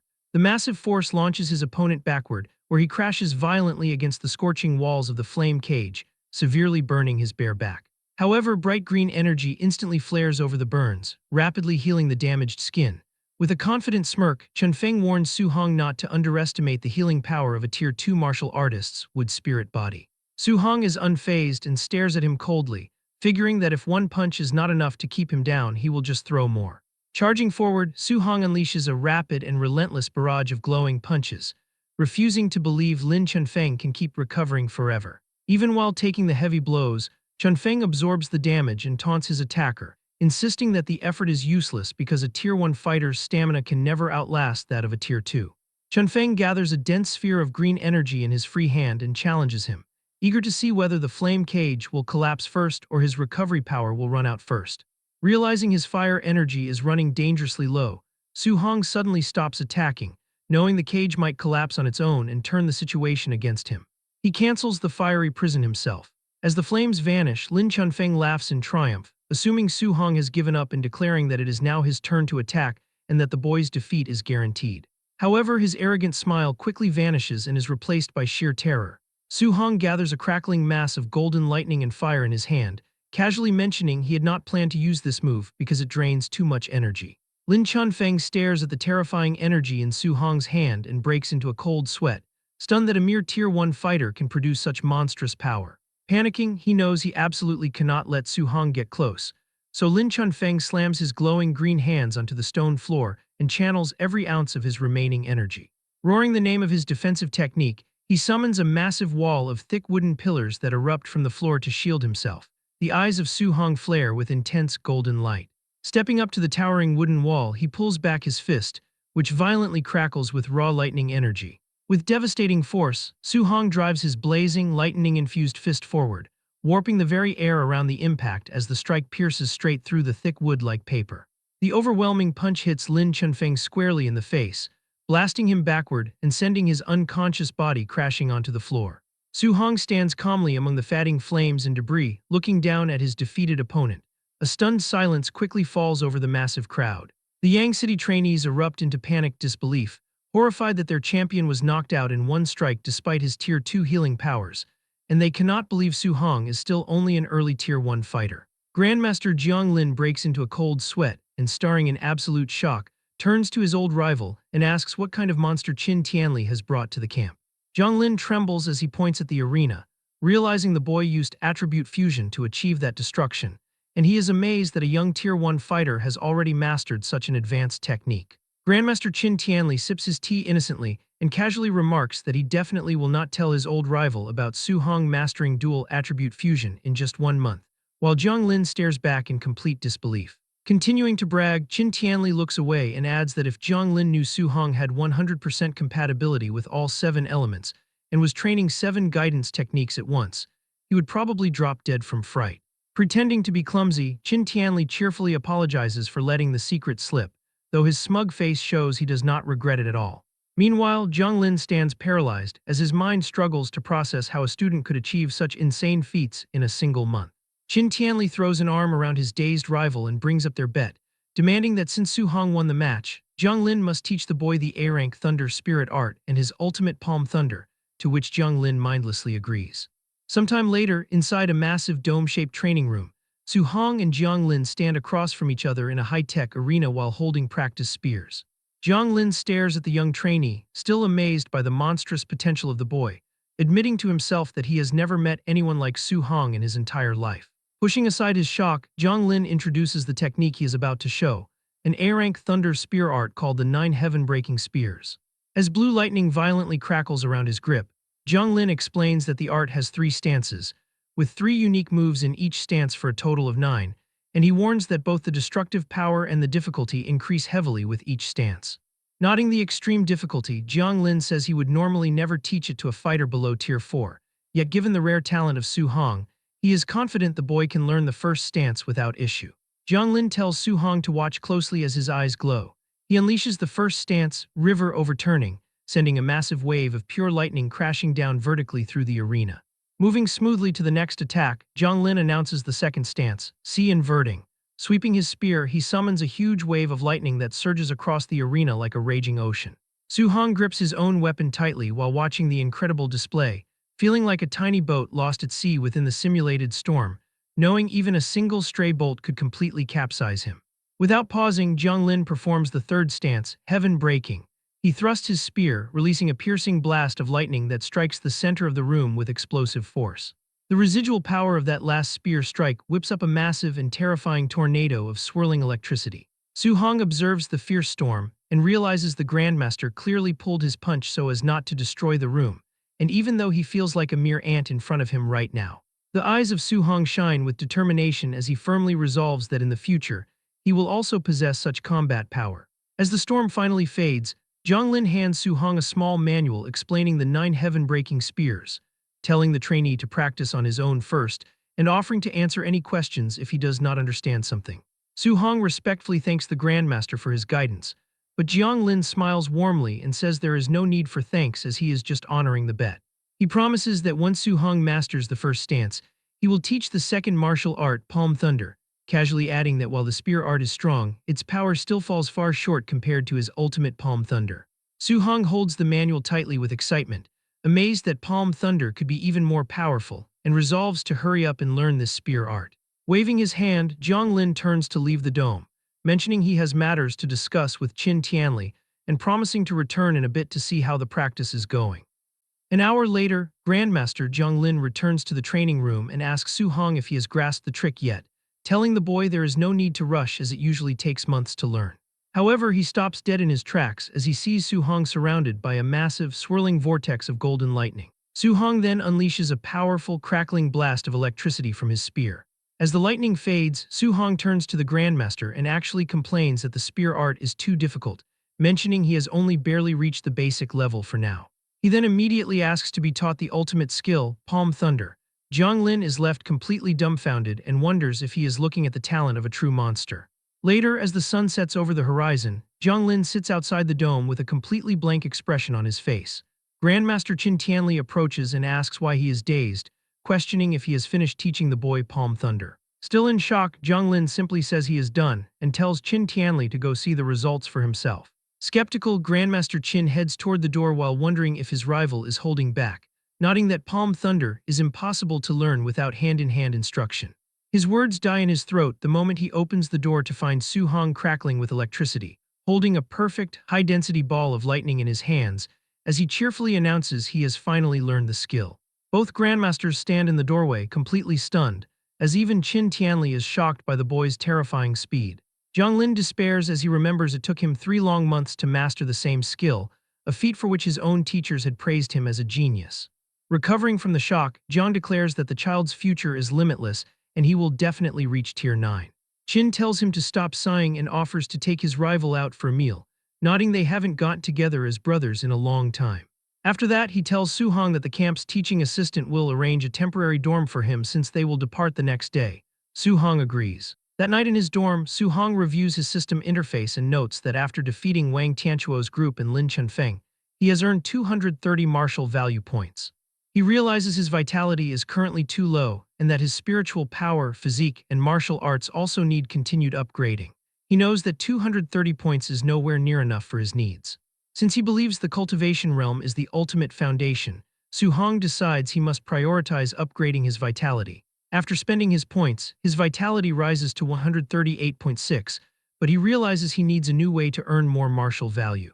He concludes that since no one in the camp dares to spar with him anymore, his only option is to kill beasts in the ferocious beast room. Meanwhile, the 2 grandmasters are drinking together. Jiang Lin complains that Qin Tianli is too shameless for scamming him out of 2 A-rank martial arts, but Qin just brushes it off, nodding he has heard this 100 times. They are interrupted by a staff member who announces that the camp's night raid event is about to start, and they are just waiting for the final order. Jiang casually approves the raid and tells the man not to go easy on the trainees, prompting the man to relay the order to drill them mercilessly. Grandmaster Qin sobers up instantly and panics, asking if the raid is tonight because Su Hong is also staying in the dorms. Realizing the massive mistake, Jiang Lin tries to postpone the event, but it is already too late. The notification has been sent and the instructors have begun the hunt. Outside, a team of masked raiders assembles.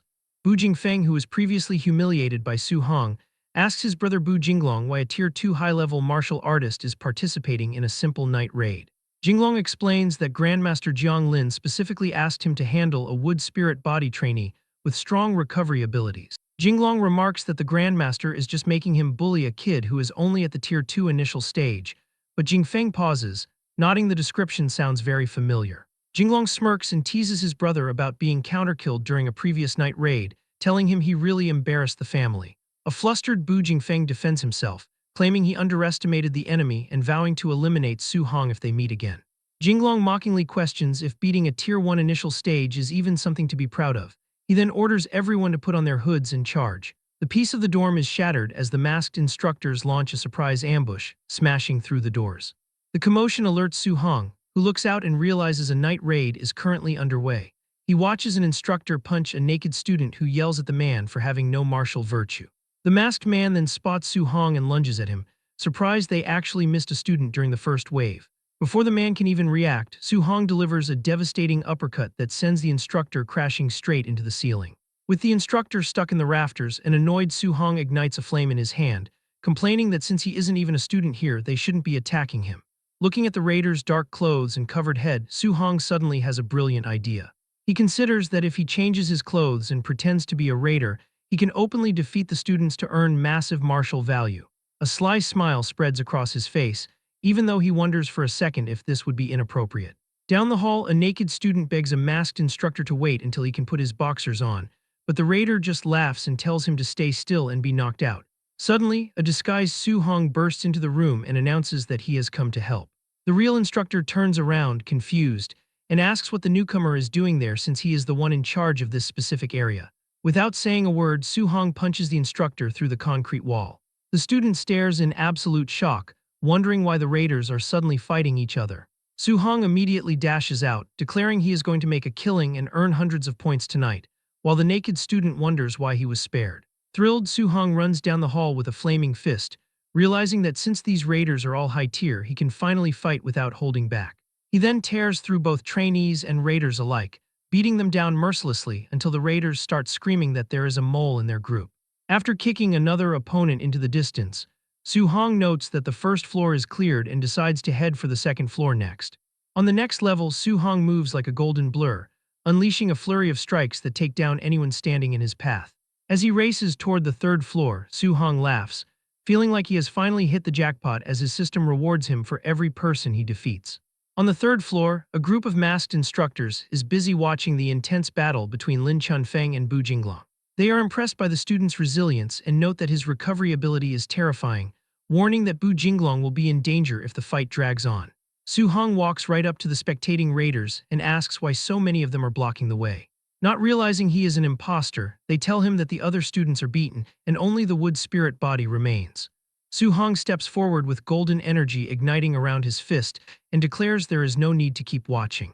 Seeing this, the raiders ask what he thinks he is doing, but before they can react, Su-hong tears through the entire group, stating he has already dealt with the wood spirit body before. The sudden commotion interrupts the main fight, and a confused Jinglong asks why he is hitting his own comrades.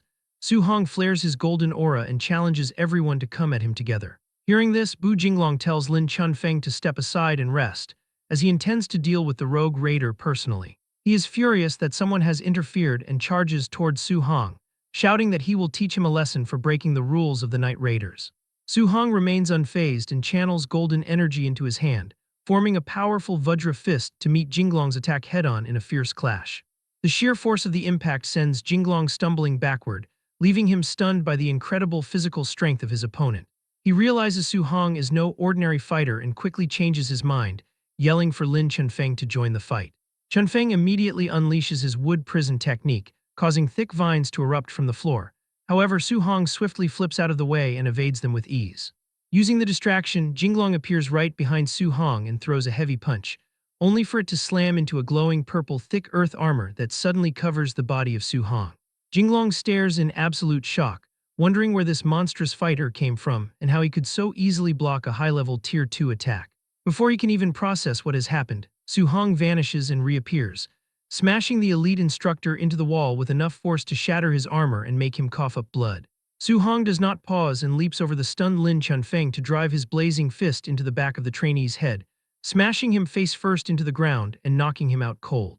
Moments later, the system rewards Su-hong with martial value points for both victories. He checks his status and is thrilled to see his balance has skyrocketed to over 2,400 points, celebrating his sudden wealth. The next morning, Lin Chunfeng and Bu Jinglong stand among the other bruised and battered raiders while nursing their injuries and looking completely defeated. An enraged Grandmaster Jiang Lin points at the injured men and loudly blames the carnage on the monster student of Qin Tianli. Qin Tianli plays dumb and casually denies any involvement, prompting Jiang Lin to ask sarcastically who else could have possibly caused such destruction. Jiang loses his patience and furiously yells at them to get lost, kicking his rival out of the camp. Qin simply laughs as he flies away with Su Hong. While they are in the air, the Grandmaster asks Su Hong if he is still missing martial arts for the metal, wood, and water attributes. Su Hong confirms this and is curious why he is asking. With a sly grin, the Grandmaster suggests they go pay a visit to a few more of his old friends. Over the next 10 days, the pair travels to 3 different training camps. They repeat the same plan, with Su Hong easily defeating the local champions, while Qin Tianli smugly collects the winnings and brushes off accusations of cheating from the angry rival grandmasters. Back in his own dorm, Su Hong meditates to absorb his new skills. The system confirms he has successfully learned the basic levels of the A-rank metal ripple, woodvine entanglement, and water dragon techniques. Opening his eyes, Su Hong marvels at his new arsenal and admits he never dreamed he would possess so many A-rank martial arts.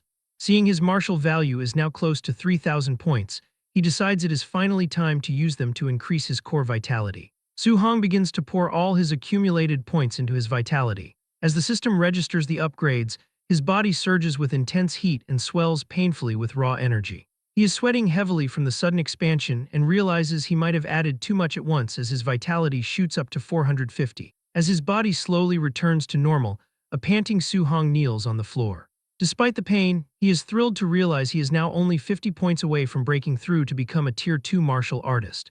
Checking his stats, Su Hong sees he has exactly 100 martial value points left. He debates whether to use them to strengthen his spiritual power or his rare overlord body. He decides to test the limits of his special physique and chooses the option to upgrade the overlord body. The system immediately takes his remaining 100 points, but only gives him a tiny 0.1% increase. Seeing this, Su Hong thinks that it is way too hard to upgrade. It seems from now on he should prioritize breaking through to Tier 2 martial artist and decides to go to the ferocious beast room to farm some more martial value. Before he can leave, he runs right into Grandmaster Qin Tianli. The Grandmaster asks if Su Hong is still missing a healing martial art, making him sweat nervously as he guesses the old man is planning to hustle another rival camp. A short time later at the Hang City training camp, Grandmaster Wang Qingshan addresses a large group of trainees. He announces a brutal wilderness special training event, where students must survive in the 10,000 Monster Mountain range for 7 days without any outside supplies. Su Hong stands among the local trainees with his spear and listens to the harsh rules. He silently notes that as a provincial capital, the camp of Hang City is filled with real geniuses, and is much tougher than Star City since these trainees can only earn points by killing beasts at or above their own level. When Grandmaster Wang officially starts the training, Su Hong leaps into the dangerous mountain range along with the rest of the Hang City trainees. Watching the students leave, Grandmaster Wang questions the confidence of Qin Tianli and points out that Su Hong has not even reached Tier 2 yet. Qin Tianli simply confirms their bet. If Su Hong wins the survival challenge, Wang Qingshan must teach him an A-rank healing art. In return, he arrogantly promises to teach an A-rank martial art to every single Hang City student that manages to beat Su Hong. Wang Qingshan is amused by this and wonders if his rival can actually afford to make such a promise, reminding him that half the students are already at Tier 2. He then just brushes off the danger and claims that facing the beasts early will be good for the boy. Hearing this, Grandmaster Qin asks with alarm if beasts from the 10,000 races demonic cult have arrived. Wang casually confirms they have but dismisses them as just low-level Tier 2 and Tier 3 creatures. Qin Tianli accuses Wang Qingshan of sending the students to their deaths by making them fight Tier 3 monsters. Wang coldly replies that the war of 10,000 races is incredibly cruel and true powerhouses can only be forged through extreme hardship. The young trainee is already deep in the wilderness and violently cuts the head off a massive wolf beast with a lightning-infused spear strike. Su Hong is eager to test out his new abilities and summons a barrage of golden metal ripple energy beams that pierce through a pack of beasts. He does not pause and then uses his wood attribute to conjure thick, glowing vines of woodvine entanglement to crush a giant snake. As night falls over the mountain range, Su Hong summons a massive water dragon which violently blasts through a fiery beast, showing his complete dominance over the wilderness. He steps into a dark cave past the glowing body of his latest victim and acknowledges the incredible destructive power of his new A-rank martial arts. However, he also notices that his spiritual energy drains far too quickly when he uses them one after another.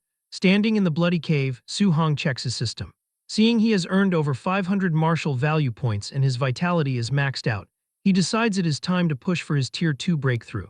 Su Hong sits down to meditate and begins channeling his points into his vitality. A fierce fiery aura erupts around him as the system registers the steady upgrades and pushes his body toward its new limits.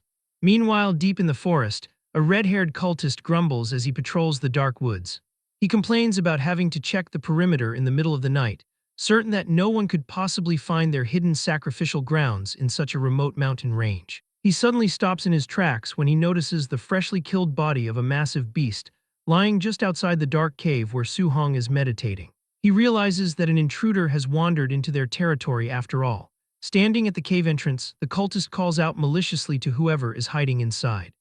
The red-haired cultist orders the intruder to surrender, warning of a fate far worse than death if he continues to resist, and glancing at the remains of a Tier 2 red flame black tiger, he assumes his opponent possesses Tier 3 strength at the very most.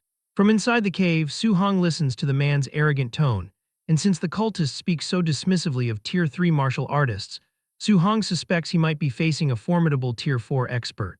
Although he has recently broken through to the Tier 2 realm, he admits he lacks the confidence to defeat a Tier 4 martial artist. Deciding that escaping the cave is his primary objective, Su-hong launches a water dragon attack to cover his retreat. The cultist eagerly grips his sword and shatters the watery beast with a single slash, mocking the move as having the measly power of an early Tier 2 martial artist. Spotting Su-hong trying to flee, the cultist immediately gives chase, praising the young man as a genius for killing a red flame black tiger at such a low level, while sadistically adding that he loves nothing more than strangling lucky geniuses in the cradle. The cultist suddenly stops in confusion and asks the boy why he has stopped running. Su-hong turns to face his pursuer and calmly states that judging from the vitality the man just erupted with, he is actually only at the Tier 3 initial stage, reflecting that he initially thought the man was a Tier 4 fighter. Spotting a distinct tattoo on the man's neck, Su-hong recognizes it as belonging to the heavenly god race. This man is a member of the 10,000 Races demonic cult, a group of human traitors who view their own humanity as a disgrace and capture others to sacrifice to the 10,000 races in exchange for rewards. Disgusted by this human scum, Su-hong flares a golden aura and declares that everyone has the right to execute him. Smirking, the cultist challenges Su-hong's ability to do so and launches an A-rank strike known as Heavenly Sun Slash. Facing a Tier 3 opponent for the first time, Su-hong decides he must use his full strength. He unleashes River Overturning, a massive wave of golden lightning that violently clashes with and completely disperses the fiery attack in a single hit. Su-hong is surprised, wondering how a Tier 3 martial artist could be so weak that his technique was dispersed so easily. The cultist panics, unable to understand how he has fallen into a disadvantage against someone a whole major realm below him despite using an A-rank martial art, while remaining completely baffled as to how his opponent can use both water and thunder attributes. Enraged, the cultist screams that Su-hong is courting death and launches a frantic flurry of sword slashes that the boy effortlessly dodges before vanishing with a rapid movement technique and suddenly reappearing directly behind the cultist. He immediately prepares to unleash another devastating blast of golden lightning known as Treading Sea. Realizing that this power is far stronger than his own Heavenly Sun Slash, the terrified cultist frantically tries to retreat, but before he can escape, thick green vines erupt from the ground as Su-hong uses his wood attribute control-type martial art to bind his leg. The cultist stares in utter disbelief, shocked that Su-hong is now using a wood attribute after water and thunder, and completely immobilized by the vines. The cultist is instantly engulfed by the massive blast of lightning. As the dust settles, Su-hong stares at the smoldering remains. Suddenly, the body begins to melt into the ground, sparking the concern that the man might have escaped using some weird movement technique. The cultist reforms his body, now covered in thick rock armor, and angrily curses his luck for meeting a monster instead of a human genius. Su-hong declares that the cultist has nowhere left to run, and the armored cultist prepares his counterattack, initiating a transformation that sprouts large wings from his back while demanding that the boy feel the divine might of the heavenly god race.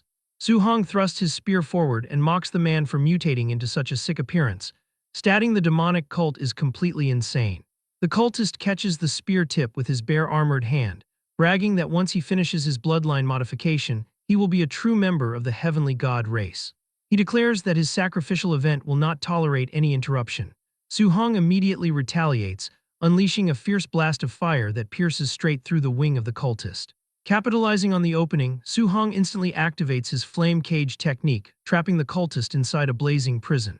He then channels pure lightning into his weapon and executes the ultimate heaven-breaking stance of his A-rank spear art. The crackling spear violently pierces straight through the rock armor, delivering a devastating explosive blow.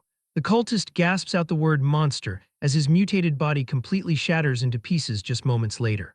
Checking his system, Su-hong sees he has earned 212 martial value points for killing the mutated evil spawn, realizing that hunting these fanatics is incredibly lucrative compared to the long grind against beasts. Remembering the mention of a sacrifice, Su-hong quickly deduces they have captured humans and decides he must notify the Grandmaster. Back at the Hang City training camp, Grandmaster Qin Tianli checks his phone and relays the report to Grandmaster Wang Qingshan, mentioning the presence of the demonic cult and their sacrificial event. Wang Qingshan calmly sips his tea and says that if the targets are the cultists' own members, there is no need to care about them. He questions why Qin Tianli is still drinking tea instead of saving his student, but Grandmaster Qin casually replies that Su-hong has already killed the Tier 3 initial-level cultist. Wang Qingshan scoffingly refuses to believe a Tier 1 trainee could defeat such an opponent and accuses Qin Tianli of bragging. 3 days later, Su-hong has killed quite a few Tier 3 ferocious beasts but has not found another member of the demonic cult. His total martial value currently sits at 682, a sum that will never grow as fast as it would by killing cultists. Suddenly, his heightened senses pick up a presence. A blue-haired woman with black wing tattoos on her back stands on a nearby branch, playfully praising the handsome little brother for discovering her. Gathering sharp ice energy in her hand, she offers a seductive smile but ruthlessly declares that since he has barged in, he can only go die. She instantly launches a rapid barrage of deadly ice spikes at him. The demonic cult has delivered martial value right to Su-hong's door, and a confident smile spreads across his face. Su-hong counters the incoming strike with a powerful water dragon. The two elemental powers violently collide, creating a thick veil of smoke that hangs over the area. Suddenly, a whip shoots out from the mist, but Su-hong reacts instantly to catch the weapon, reflecting that he might as well ask her where the other demonic cult strongholds are located. He yanks the whip with immense force, pulling the panicked woman through the air directly toward him. As she enters his range, Su-hong delivers a brutal punch to her stomach using his bone nether ghost fist technique, defeating her in an instant.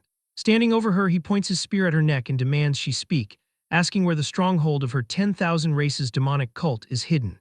The terrified and bleeding woman begs for her life, revealing that the base is 10 kilometers north of their current location. Su-hong presses further, asking how many Tier 3 martial artists arrived this time, and she confesses that including herself, there are 3 Tier 3 and 3 Tier 2 martial artists in total. Su-hong calculates his progress, noting that with 2 Tier 3 martial artists already down, only one remains, and he will completely wipe out the remaining cultists to earn over 1,000 martial value, points to evolve his spiritual telekinesis to Tier 2. Refusing to stay down, the female cultist yells that he has underestimated his enemy and that she will not let him off. Triggering a transformation, she calls upon the heavenly god race to mutate as large wings sprout from her back, arrogantly boasting that her strength has doubled enough to instantly kill him. Su-hong does not give her the chance and immediately counters with a powerful spear thrust, unleashing a massive pillar of golden lightning. As her mutated form fades, Su-hong pulls his spear from her falling body, declaring that the 10,000 races demonic cult has committed too many crimes for him to let a single one escape, and coldly tells her to contribute her martial value to him. His system window confirms a profit of 212 martial value points, leaving him highly satisfied.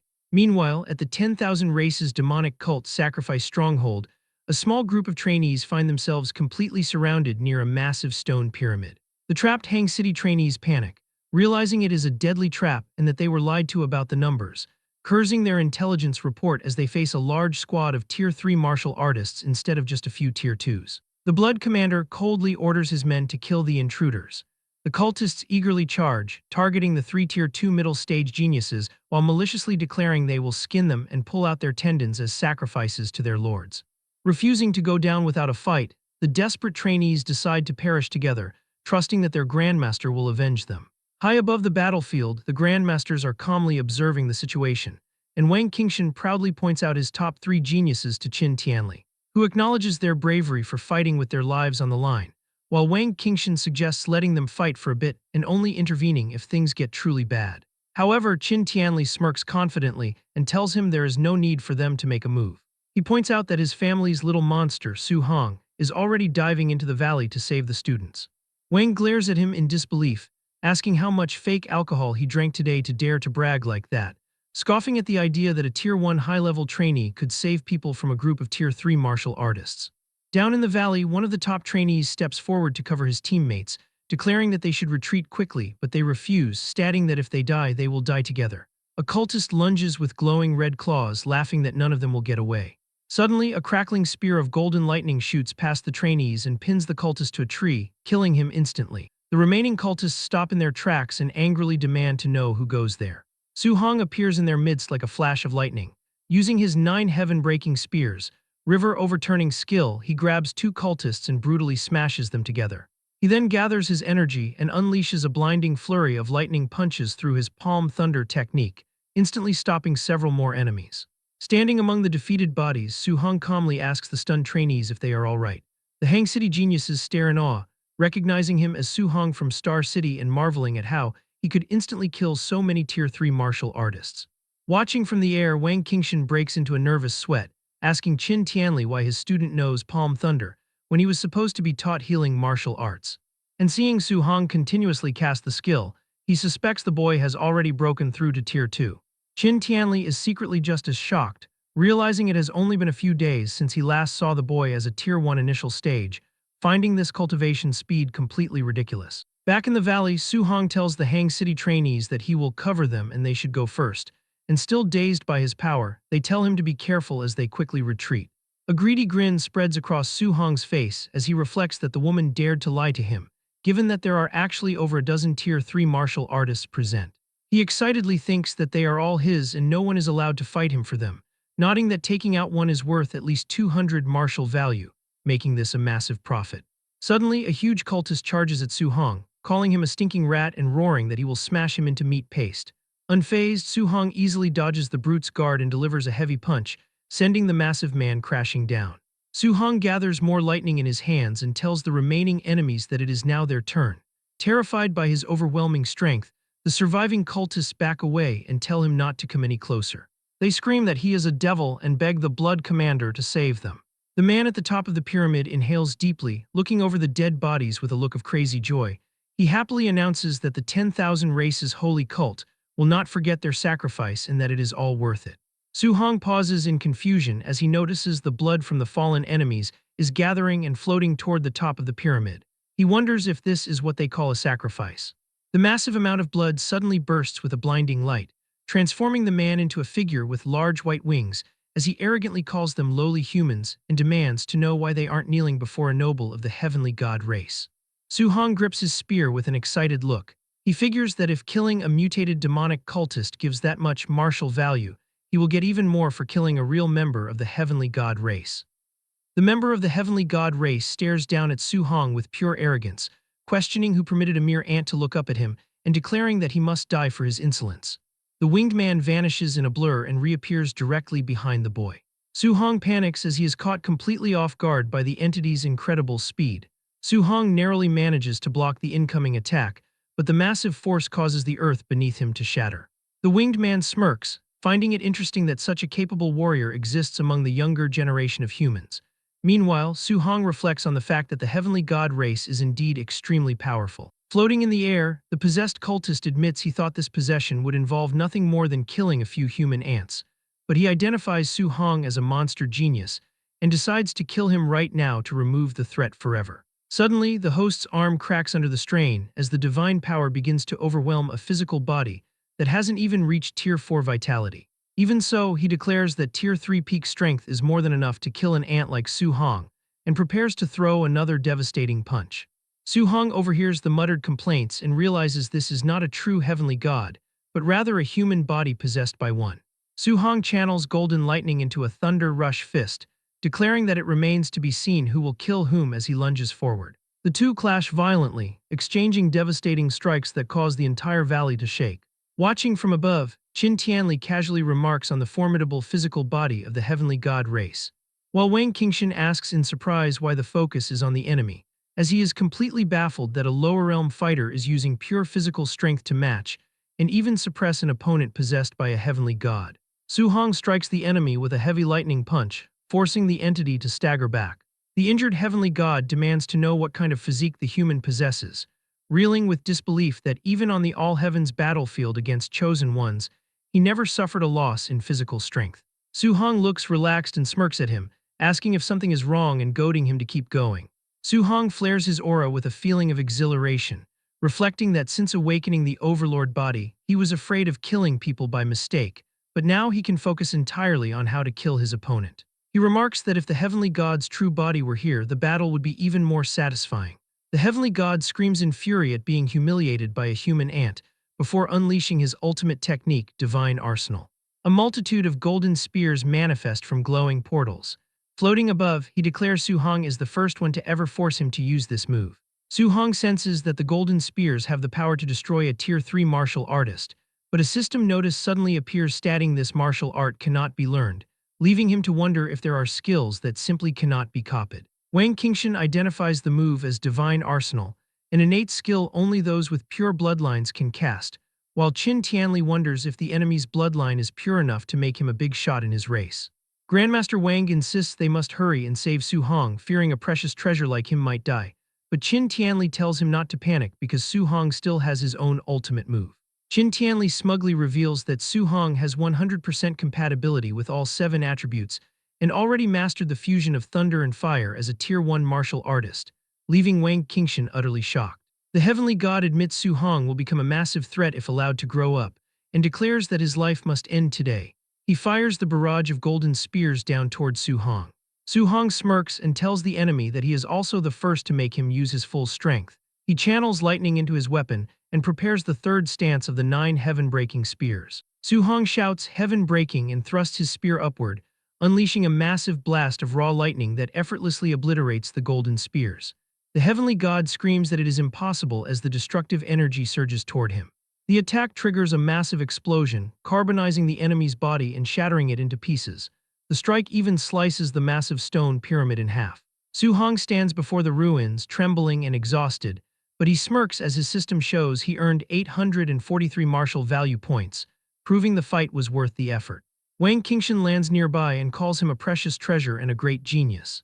He grabs the boy's face and admits he never would have believed a Tier 2 martial artist could defeat a heavenly god if he hadn't seen it with his own eyes. Su Hong reflects on how an ordinary clansman from a top 10 race forced him to use his trump card, realizing how truly terrifying their real geniuses must be. He asks if he was wrong to think so, and Wang Qingshan tells him that defeating a small fry heavenly god is not something to get overly excited about. 4 days later, the special training finally comes to an end. The rankings show Su Hong in first place with over 17,000 points, while second place only has 4,700, leading some trainees to suspect he cheated. But the geniuses he saved quickly shut down the rumors, explaining that he is impossibly strong and defeated Tier 3 demonic cultists with a single move. The trainees soon learn that Wang Qingshan is personally teaching the boy an A-rank martial art. Walking out of the hall, Wang complains that the monster learned his healing art in only half a day, to which Qin Tianli tells him to simply get used to it. Inside the training room, Su Hong meditates in silence, finding that the A-rank healing art is extremely effective, having removed all of his old scars. He checks his interface and sees he has over 14,000 martial value points, realizing he can now increase his spiritual power to 500 to become a Tier 2 spirit master and significantly boost his vitality. Elsewhere at the Heavenly God Palace, a voice emanating from a statue asks how they could possibly lose to a human an entire realm lower, even after using the Divine Arsenal. Tian Ming confirms the humiliating defeat and warns that the human is a monster genius. The statue calls for Tian Shang, who steps forward into the light. The statue declares that the child will become a massive threat and issues a kill order to eliminate him as soon as possible. Tian Shang accepts the order with a sinister smile. The statue asks if any divine object fragments have been found in human territory, and while Tian Shang reports they haven't found any yet, he mentions hearing recent news, prompting the statue to order a continued search while ensuring the human race remains unaware. Trainees at the Star City training camp watch a live feed as Wang Tianchuo decapitates a Tier 2 bear beast using his bone netherfire fist. The surrounding crowd notes that ever since Su Hong defeated Wang Tianchuo, Xiao Yan, and Lin Xing, the 3 elites have been fighting like absolute maniacs. Driven by their loss, the trio spent every day pushing themselves in the combat rooms, exchanging all their contribution points for pills to improve their strength, and allowing all 3 to break through to Tier 2 within a single month. Even Lin Xing abandoned his typical flashy style and trained hard enough to transform into a muscular macho man. Now prepared and confident, the 3 elites await the return of Su Hong, eager for a rematch. Later outside the camp, Lin Zi welcomes back Grandmaster Qin. Noticing the young prodigy is missing, Lin Zi asks where Su Hong is, and Qin Tianli explains that the kid wanted to stay in the woods for a few more days of solo training. When Lin Zi worries that Su Hong might miss the end of the training camp, the Grandmaster assures him that the kid isn't stupid enough to do that. 2 days later, deep in the wilderness, Su Hong sits meditating atop a high stone pillar while a snake beast coils around the rock below. Surging with golden energy, he absorbs his recent gains until his system confirms his spiritual power has reached the 500-point threshold. Sensing its prey, the giant snake roars and lunges at the meditating trainee. Su Hong casually extends his glowing hand and freezes the beast mid-strike with the weight of his telekinesis. Unleashing his amplified power, he activates his weapon condensation art to form a construct of golden energy to crush his immobilized prey. He shapes the energy into a massive golden sword and with a single command, brings the blade crashing down to split the snake in half. As he disperses the weapon, Su Hong reflects that the martial skill power of a Tier 2 Spirit Master is truly terrifying. Eager to test the limits of his enhanced spiritual capacity, he decides to attempt a 3-attribute fusion by gathering thunder, fire, and metal energy in his hands. As soon as the 3 attributes come together, they instantly become volatile. Su Hong realizes too late that he is losing control as the energy begins to spiral out of his command. The blast detonates with a massive roar, shattering the stone pillar he stood on. Coughing in the rubble, he notes that the power of a failed fusion is terrifying, considering that a successful strike might even be able to injure a Tier 4 martial artist. On the final day of the training camp, a ragged Su Hong walks back through the front gates. Spotting him, the other trainees rush to notify Wang Tianchuo, eager to see the rematch. Grandmaster Qin Tianli asks the 3 young prodigies if they truly think they can win against Su Hong. Xiao Yan, Lin Xing, and Wang Tianchuo declare that their victory is guaranteed. Su Hong asks the trio if they are sure they really want to challenge him. Flaring their new auras, Wang Tianchuo warns Su Hong not to underestimate them now that all 3 have broken through to Tier 2, while Xiao Yan boasts she can now defeat him alone. Offering a sheepish apology, Su Hong interrupts their boasting before erupting in a fierce fiery aura, revealing that he is also a Tier 2 martial artist now. Despite her shock, Xiao Yan ignites her power and declares that she is still a spirit master and is not afraid of him. She activates her weapon condensation art, summoning a giant golden sword from the sky. In response, Su Hong activates his own weapon condensation art and summons a massive golden sword of his own that instantly crushes the spiritual weapon of Xiao Yan, causing her to cough up blood before the strike even lands. Pointing his summoned sword at the trio, Su Hong apologizes once more before revealing that he is actually a spirit master as well. The 3 elites back away in shock as they realize Su Hong is both a Tier 2 spirit master and a Tier 2 martial artist with a top-tier special physique, meaning he never even used his full strength during their last spar. Finding the trio insufficient for his needs, Su Hong smirks and asks the entire camp to come at him together, reflecting that this is another great opportunity to earn a ton of martial value. He unleashes a glare at the surrounding trainees, breaking their fighting spirit. The crowd erupts into panic, screaming that they surrender and begging him not to come near them. Watching from the sidelines, Beimu and Lin Zi complain to Grandmaster Qin, feeling hurt that he kept Su Hong's spirit master status a secret from them. However, a sweating and speechless Qin Tianli can only stare in silence, having been blindsided by the revelation that his student reached Tier 2 as a spirit master. Realizing the Grandmaster was kept in the dark as well, the instructors watch as Qin Tianli throws his head back and bursts into laughter, declaring Su Hong a monster seen only once in a millennium. But after watching Su Hong beat down the crowd of trainees, Beimu asks if they should go stop them, though Lin Zi tells her there is no need to mind them as this is simply youth. Suddenly, Grandmaster Qin Tianli notices a heavy presence approaching. The golden-winged great rock descends from the sky, ordering the humans to get out of its sight since 30 days have passed. Su Hong looks up and recognizes the giant bird once again. Annoyed by the creature's arrogance, Qin Tianli erupts with his immense aura. He declares he has already given the feathered bird enough face and mocks its pathetic attempt to chase people away. He leaps onto the giant bird and unleashes a relentless barrage of strikes. Watching from below, the terrifying power of a Tier 7 Grandmaster's flames makes the entire clash feel like a battle between immortals. Standing atop the battered bird's head, he listens as the creature begs him to stop, warning that it has a big shot backing it today, but the Grandmaster challenges it to call him out so he can beat him up too. The Grandmaster's confidence is suddenly interrupted when a booming voice orders that it is enough. The sky oscillates as a massive shadowy entity with glowing red eyes materializes. Lin Zi and Beimu stare in horror, realizing the rock is actually related to the Lord of 10,000 Monsters. Su Hong breaks into a cold sweat as he recognizes the entity as one of the few strongest in the Monster Mountain range, a being guaranteed to be at least Tier 9 or even the King title realm.